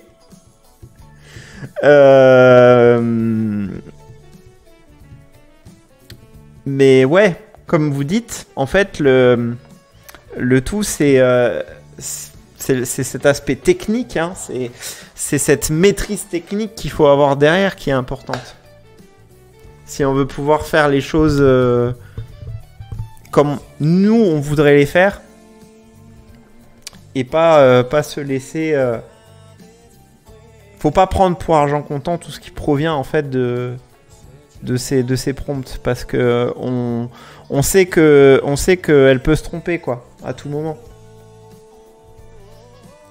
J'écoutais un dev qui en parlait dernièrement, il faisait la nuance justement entre vibe coder noob et faire du dev en s'aidant de l'IA. Voilà, c'est ça. Ouais, exactement. Ceci étant dit, pour faire des choses simples, c'est bien, c'est très très bien. Moi j'ai vu quelqu'un cette année, un gars qui est sur Twitch, il est très connu d'ailleurs, qui avait utilisé, je sais plus si c'était Windsurf ou Cursor pour essayer de faire un MVP d'une petite application YouTube. Et franchement, c'était bluffant. Hein. C'était assez bluffant. Hein, ce qui m'avait fait assez rire, c'est que à un moment donné, au moment de faire ses prompts, il dit bon, maintenant tu vas mettre certaines variables en variables d'environnement pour éviter de te répéter. Alors l'IA, ok, elle s'exécute, elle le fait, machin, elle met tout dans le point env. Et puis il commence à reprompter derrière pour redemander des nouveaux changements. Et à un moment donné, tu vois qu'il y a un nouveau composant qui doit se créer dans son dossier React. Et dans le composant, en fait, l'IA a été... Alors que 3 prompts avant, elle a été créée un fichier .env et tout, et elle était consciente qu'il y avait eu ça. Et ben non, retour arrière, au niveau du nouveau composant que je crée, je te remets des variables en dur dans ton nouveau composant. Pas terrible, hein. C'est pas terrible, hein, quand tu te dis que bah, tu veux faire les choses propres, ben tu te retrouves à faire plus souvent des prompts où bah, finalement tu vas repasser derrière l'IA, tu vas lui dire ce qui allait pas et tu vas tourner en boucle là-dessus et ainsi de suite et ainsi de suite. Enfin, c'est sans fin cette histoire.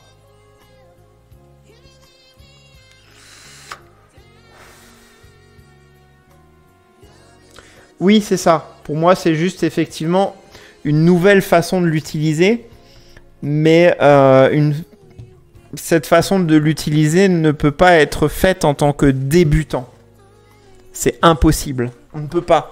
Tu peux pas faire un apprentissage et utiliser l'IA en même temps, parce que à force de vouloir tout faire et de vouloir tout apprendre en même temps, bah tu confonds tout et finalement derrière t'en tires aucun bénéfice.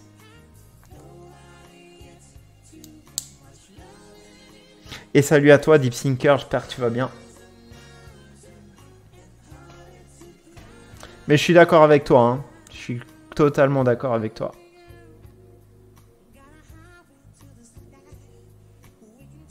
C'est ça. C'est pourquoi se permettre, effectivement, pourquoi se priver d'un outil qui peut nous permettre d'aller plus vite. Ouais, tout à fait.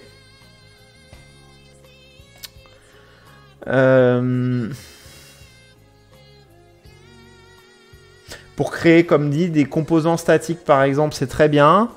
Tu vois, là, par exemple, l'animation du slider, le code d'animation du slider, ben, le slider, j'ai été sur Internet, j'ai cherché, par exemple, le Tailwind Carousel, voilà.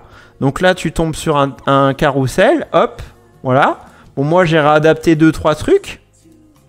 Mais voilà, mon carrousel, il est là, tu vois. J'ai réadapté peut-être 2-3 couleurs, 2-3 machins pour l'avoir comme ça.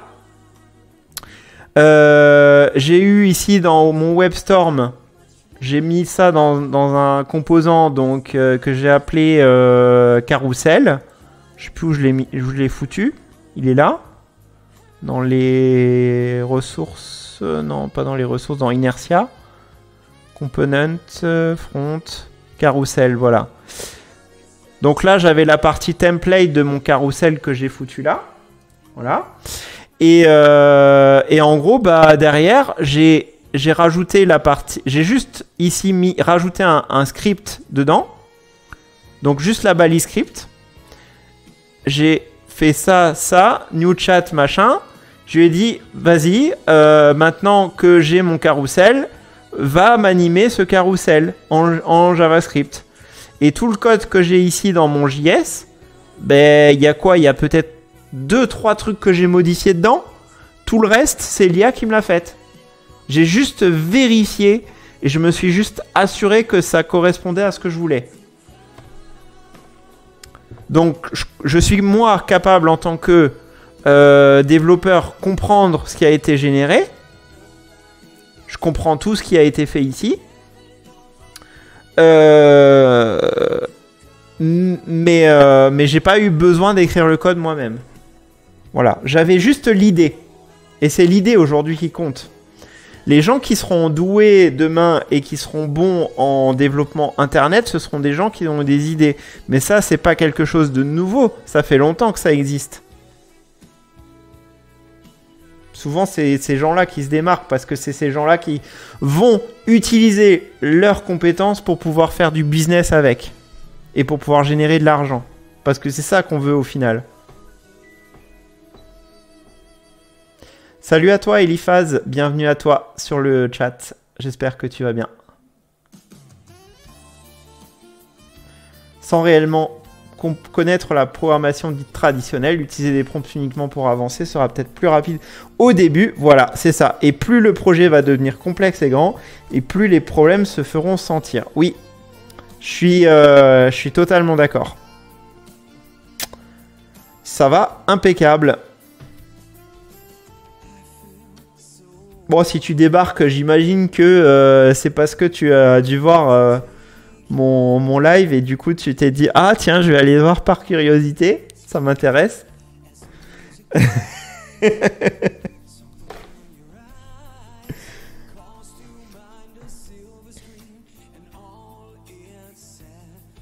Merci beaucoup pour ton follow.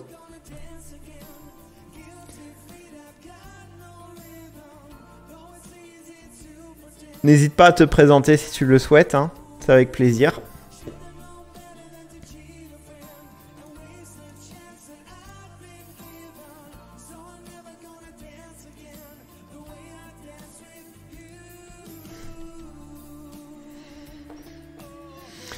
Après, l'IA qui code de niveau humain, c'est dans les tuyaux, faut pas se leurrer. Le dernier Alpha Evolve est bluffant apparemment. Alors, je suis d'accord avec toi. Ça va évoluer, tout va évoluer dans le bon sens, forcément.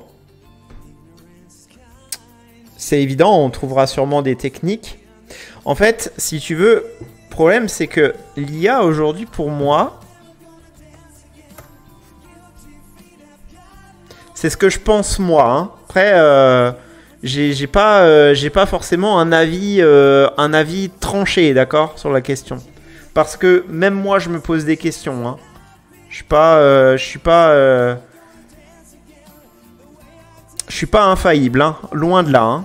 Mais si on prend le temps, voilà, on va dire qu'aujourd'hui on est là. Je vais faire une courbe plus petite. Depuis qu'on a entendu parler de l'IA, la courbe elle est comme ça.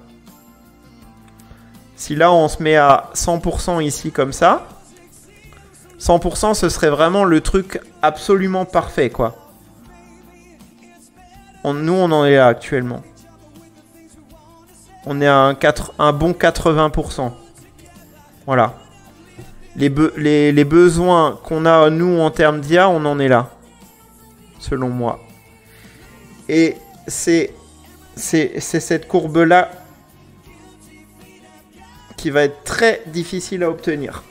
C'est là où l'enjeu va se... C'est là où tout va changer.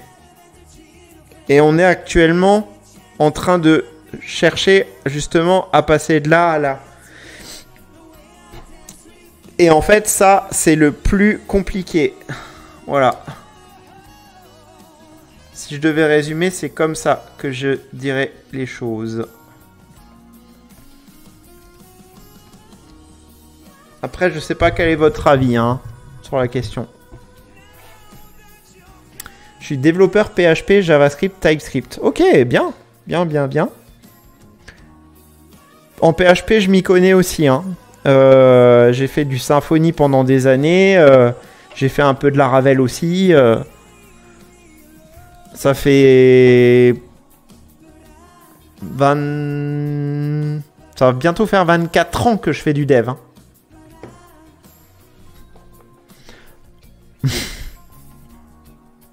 Autant te dire que je connais le sujet.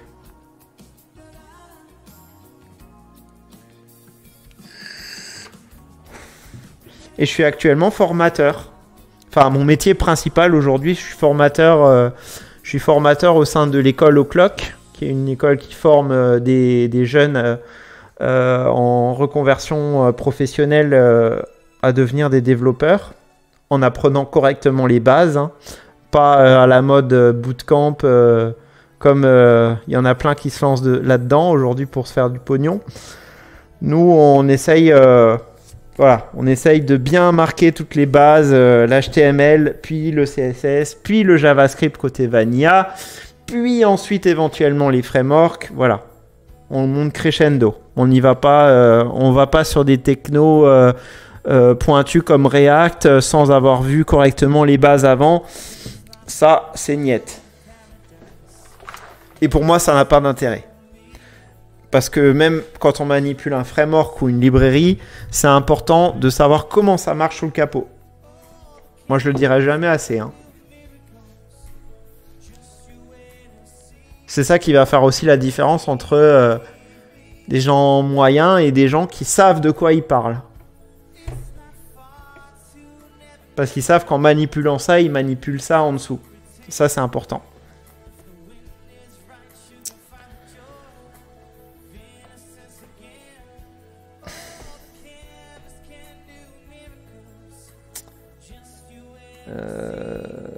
Alors.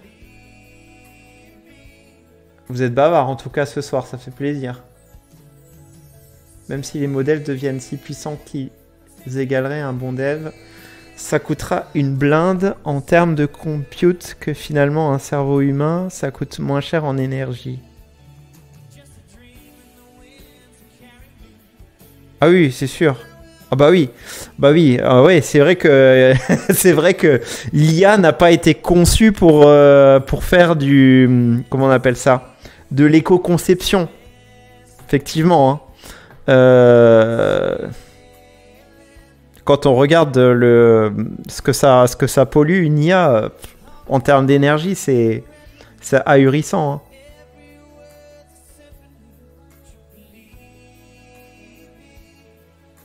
C'est la loi de Pareto, c'est les 80-20. Hein. Les 80%, les 20% d'entreprises les plus puissantes du monde n'ont rien à foutre hein, de tout ce qui est éco. Hein. Mais vraiment rien à faire. Hein. Vous prenez des Netflix. Netflix aujourd'hui, regarde le nombre de data qui passe sur la bande passante du réseau pour pouvoir faire en sorte que les gens puissent regarder des films et se faire un pognon monstre derrière. Eux, tu crois qu'ils en ont quelque chose à foutre de savoir combien ça va consommer en énergie, machin, etc. Rien à foutre, hein.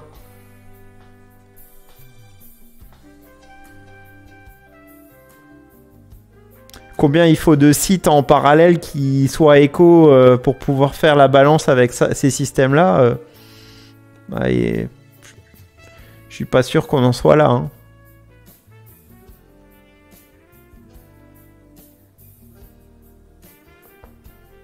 Je pense que les IA pourront un jour peut-être remplacer les humains. Ça c'est un truc qui me fait peur, ça. Moi, c'est surtout cette histoire de... Pas d'intelligence artificielle, mais de super intelligence artificielle, comme on l'emploie aujourd'hui. Si un jour, il y a une super intelligence artificielle qui réfléchira à la place des gens... Enfin, j'imagine bien un monde où...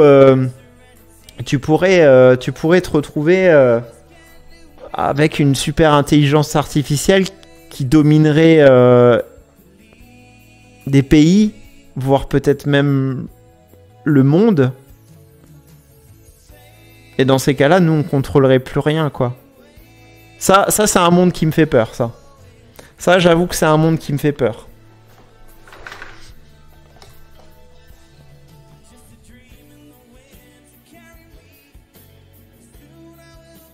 Parce que ça veut dire que le jour où on atteindra ce stade-là, est-ce que la liberté existera encore ?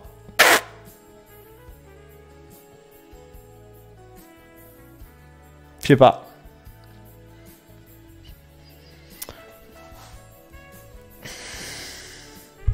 Ouais, c'est ça. C'est de la science-fiction.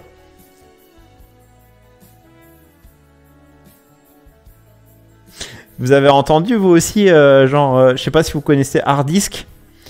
À un moment donné, Hardisk, il disait il y a un monde où moi, je rêve de me retrouver dans un monde comme Cyberpunk, c'est 2077. Bah, moi, je me demande vraiment. Hein. Est-ce qu'on veut en arriver là ?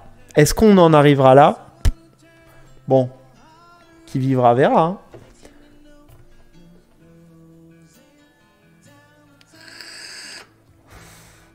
Mais ça invite quand même à réfléchir. Enfin, moi, je me remets en question personnellement par rapport à tout ça aujourd'hui parce que ça va tellement vite que je sais pas jusqu'où on sera capable d'aller.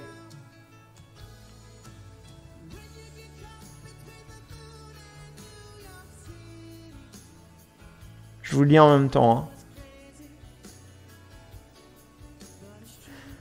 Alors, on fera plus le job de la même manière, ça de toute façon. Ça c'est quelque chose pour moi qui est inévitable. Ça, c'est sûr. Un développeur demain ne sera pas un développeur aujourd'hui, enfin comme aujourd'hui, ça c'est sûr et certain. Ça je suis totalement en phase avec vous sur ce sujet-là.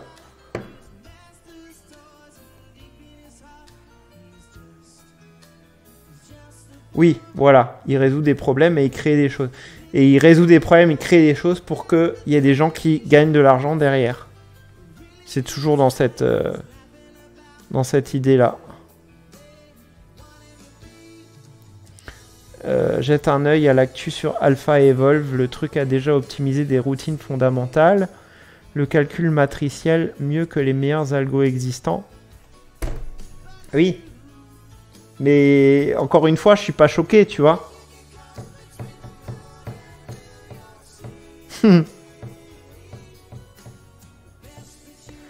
Où c'est que j'ai entendu il y a pas très longtemps? Il y avait une interview aussi. C'était qui avait fait cette interview?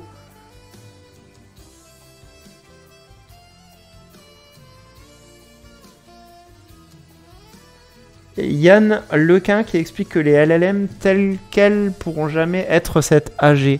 Ah, ça j'ai pas vu par contre. Pourquoi ce nom me parle?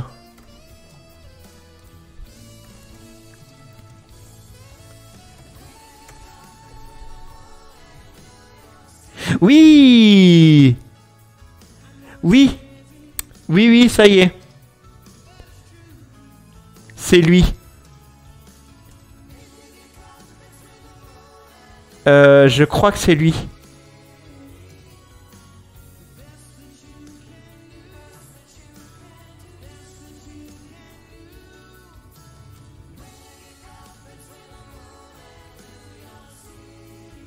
Oui, c'est lui que j'ai vu.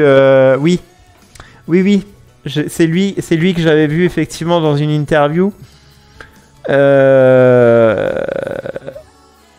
pour ça que ce nom me parlait.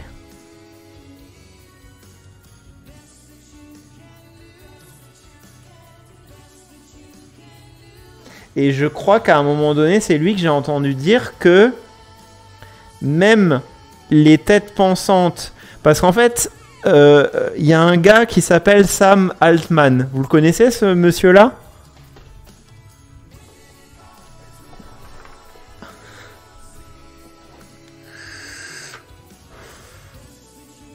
Voilà. C'est... donc en gros, au niveau OpenAI... Il y a deux personnes. Il y a Elon Musk. D'accord? Elon Musk, c'est le gars qui finance. Et Sam Altman, lui, c'est le gars qui dirige entre guillemets OpenAI, quoi. Et Sam Altman, il a un QI qui est très élevé. Genre, je crois que son QI, il me semble qu'il est aux alentours des 160. Il me semble quelque chose comme ça. Et je sais plus si c'était lui que j'avais entendu, mais j'avais entendu quelqu'un en parler. Et il disait, aujourd'hui, une IA est capable de battre des personnes qui ont 125 ou 130, je crois, de QI, un truc comme ça. Et la prochaine version de GPT, à savoir GPT-5, sera capable de dépasser les gens qui ont le QI, des QI aussi élevés que Sam Altman. Ce qui fait qu'aujourd'hui, les personnes les plus talentueuses commencent à flipper justement parce que en fait, l'intelligence artificielle est en train de dépasser tout doucement l'intelligence humaine. Et ça, effectivement, ça fait peur. Ça fascine, mais ça fait peur aussi. Oui, LGKTG, c'est ce que je disais, effectivement. Aujourd'hui, Microsoft, ils se sont placés, effectivement, dans une super posture. Si ce n'est pas... en fait, je sais pas comment ils ont fait, mais ils ont dû prédire le truc, j'en sais rien. Mais effectivement, hein. Alors pour expliquer, hein, pour les gens qui sont arrivés entre-temps, euh, Cursor et Windsurf, qui sont en fait des forks de VS Code. VS Code, c'est Microsoft. Sont rachetés par OpenAI. Donc OpenAI a repris des forks qui proviennent de chez Microsoft. Et donc du coup, forcément, les deux sont liés entre eux. Donc quand il y en a un qui va monter, l'autre aussi, et inversement. Donc en fait, ils sont en train de se tirer la bourre, là, les deux. Voilà. Microsoft et OpenAI, aujourd'hui, bah voilà. Et le marché est fait, quoi. Hein. C'est clair.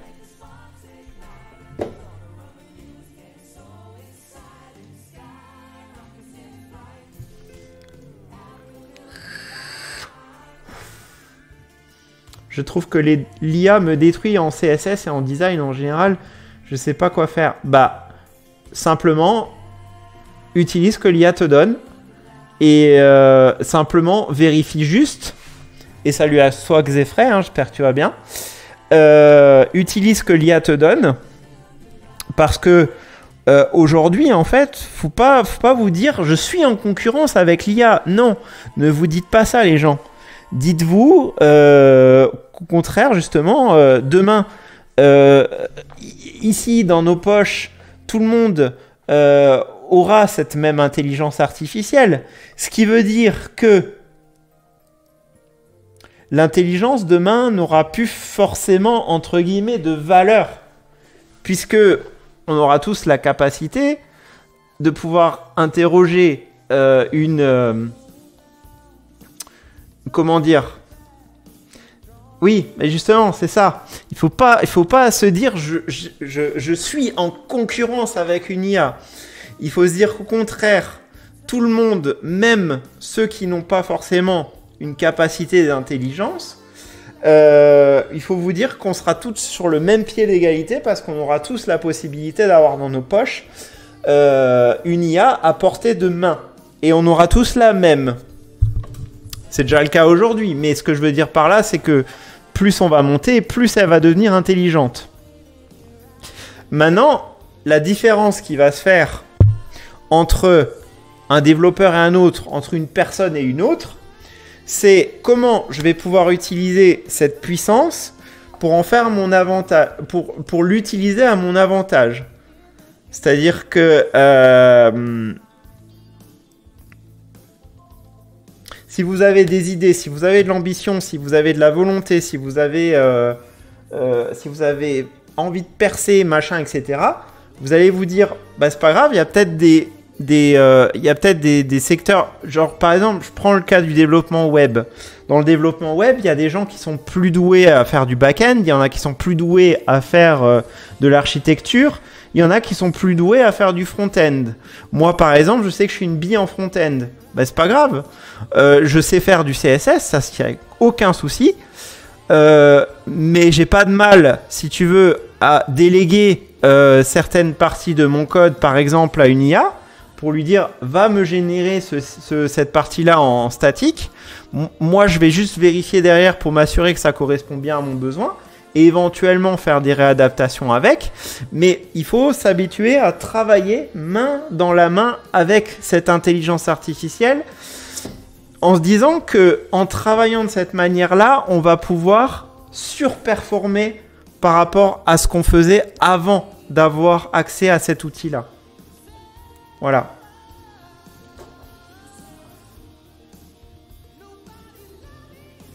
Oui, c'est ça.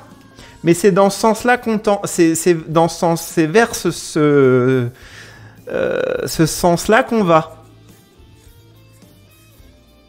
Donc il faut simplement se dire, bah c'est pas grave, on peut pas être bon partout, mais on a quelque part la possibilité de pouvoir devenir meilleur à condition d'accepter ce changement.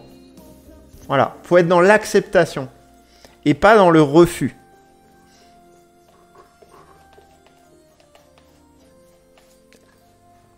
Et si on travaille comme ça, bah, y a aucune raison que ça marche pas.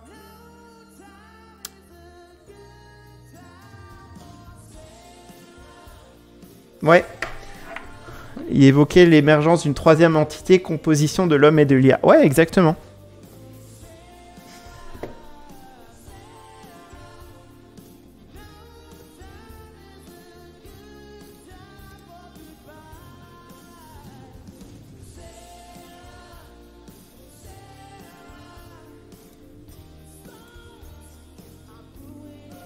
Voilà.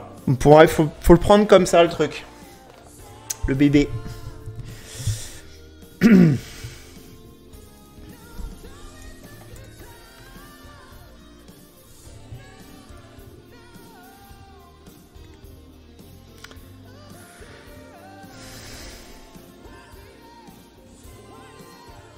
Oh, j'ai beaucoup parlé ce soir. Hein.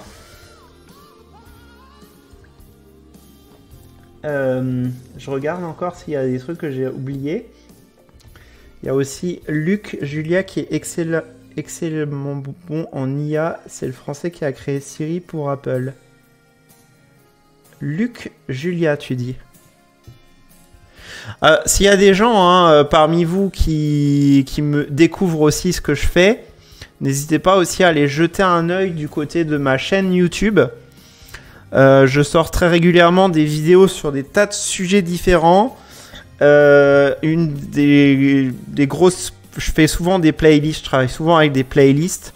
Dans les playlists les plus récentes que j'ai sorties, vous avez toute une série de tutoriels sur TypeScript, si jamais ça intéresse certaines personnes. J'ai pas encore terminé cette liste de tutos, il y en aura encore d'autres.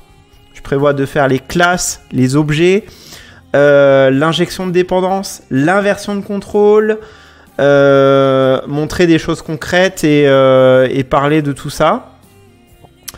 Il y a une série de tutoriels officiels Next s'il y a des gens qui projettent éventuellement de vouloir s'intéresser à Next, faut pas hésiter. Alors, c'est pas une formation que j'ai créée, c'est juste que j'avais fait en live en fait une série de tutoriels officiels sur Next et je m'étais dit ça peut intéresser des gens éventuellement qui auraient peur de se lancer dessus, de se dire ah bah tiens si on le faisait en même temps que toi en vidéo machin etc. Bah voilà. Au moins ça c'est accessible. Et puis il y a des tas d'autres vidéos que je sors régulièrement. Il y en a aussi une là que j'ai sortie aussi pour faire le point par rapport à ECMAScript et CommonJS parce que je sais que très souvent on a beaucoup de mal à rejoindre les bouts. Se dire c'est quoi ECMAScript, c'est quoi CommonJS, ça correspond à quoi tous ces trucs là. Et ben je fais une vidéo vous voyez de 45 minutes où j'explique point par point toutes ces notions. ES6, CommonJS, module ES 2022, ECMAScript. J'explique tous ces points-là et ça permet au moins d'y voir très clair. Parce que, mine de rien, le monde JS, c'est quand même un monde à part. Et il y a plein de choses à aller chercher dans les bases qui sont... J'ai laissé une vidéo en anglais, je me disais bien que ta voix et le fond me disaient quelque chose. Ah bah voilà. Merci pour ton follow, Bobos One. Merci infiniment et bienvenue à toi. Si tu souhaites te présenter, n'hésite pas.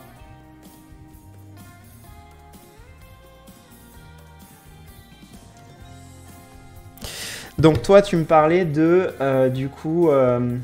Attends. J'ai vu un nom, c'était... Comment déjà le nom? Luc Julia. Luc Julia, je connais pas Luc Julia. L'intelligence artificielle n'existe pas...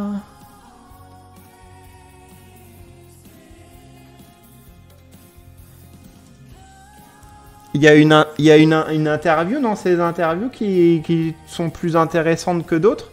Merci aussi pour ton follow, Jacques et Nuria, du coup.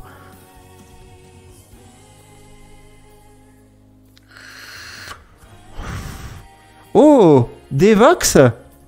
Sérieux? Il est passé à Devox? C'est beau, ça.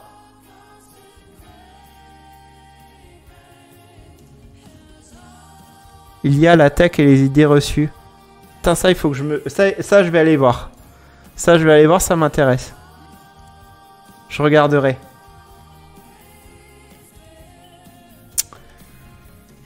Bon voilà. En tout cas, hein, moi, comme dit, hein, pour moi, l'explosion de l'IA, elle est là. C'est à cause de ça, là. On est passé de 0 à 80% en peu de temps. Ça, c'est peut-être sur un laps de, allez, je sais pas, 2 ou 3 ans, tu vois. C'est ce qui fait que y a une hype qui s'est créée autour de ça. La hype, elle est tellement montée vite, tellement montée haut, que maintenant, la phase la plus compliquée, c'est de passer de là à là. Voilà. Le titre l'IA n'existe pas, fait tourner partout. Oui, c'est pas vraiment. Oui, en fait, non, mais je comprends tout à fait son titre. Nous, on parle d'intelligence artificielle, mais en réalité, c'est pas une intelligence comme nous on l'entend. C'est un abus, c'est presque un abus de langage dire intelligence artificielle. Il n'y a pas d'intelligence, mais dans la tête des gens aujourd'hui, c'est ça quoi. Oui, c'est ça. On abuse de certains mots, et oui, c'est tout à fait ça. Voilà. Oui, tout à fait. T'as tout à fait raison. T'as tout à fait raison. Je suis 100% d'accord.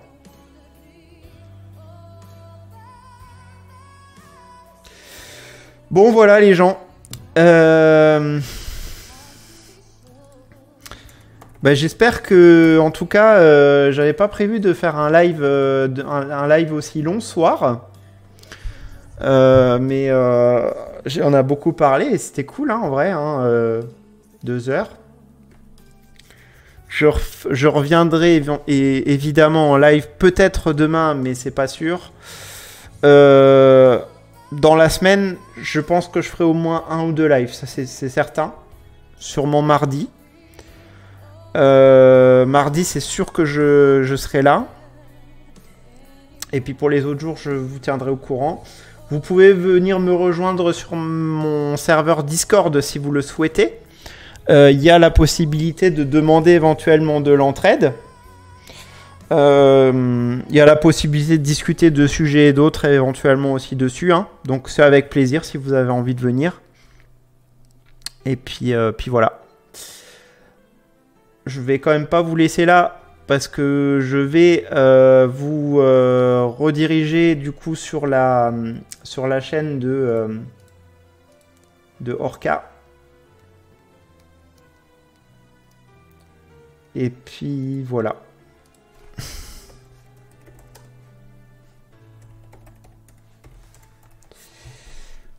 Hop. Ouais, et ben tout pareil. Je vous abandonne tôt aussi, hein. J'aurais voulu pouvoir rester un peu plus longtemps, mais demain j'ai une grosse journée qui m'attend. Demain, je dois me lever tôt. Et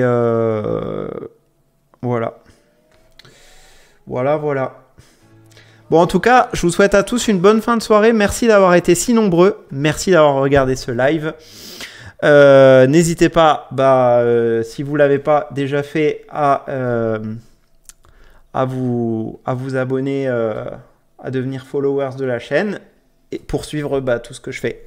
Et sur ce, les gens, je vous souhaite une très bonne fin de soirée à tous. Ciao!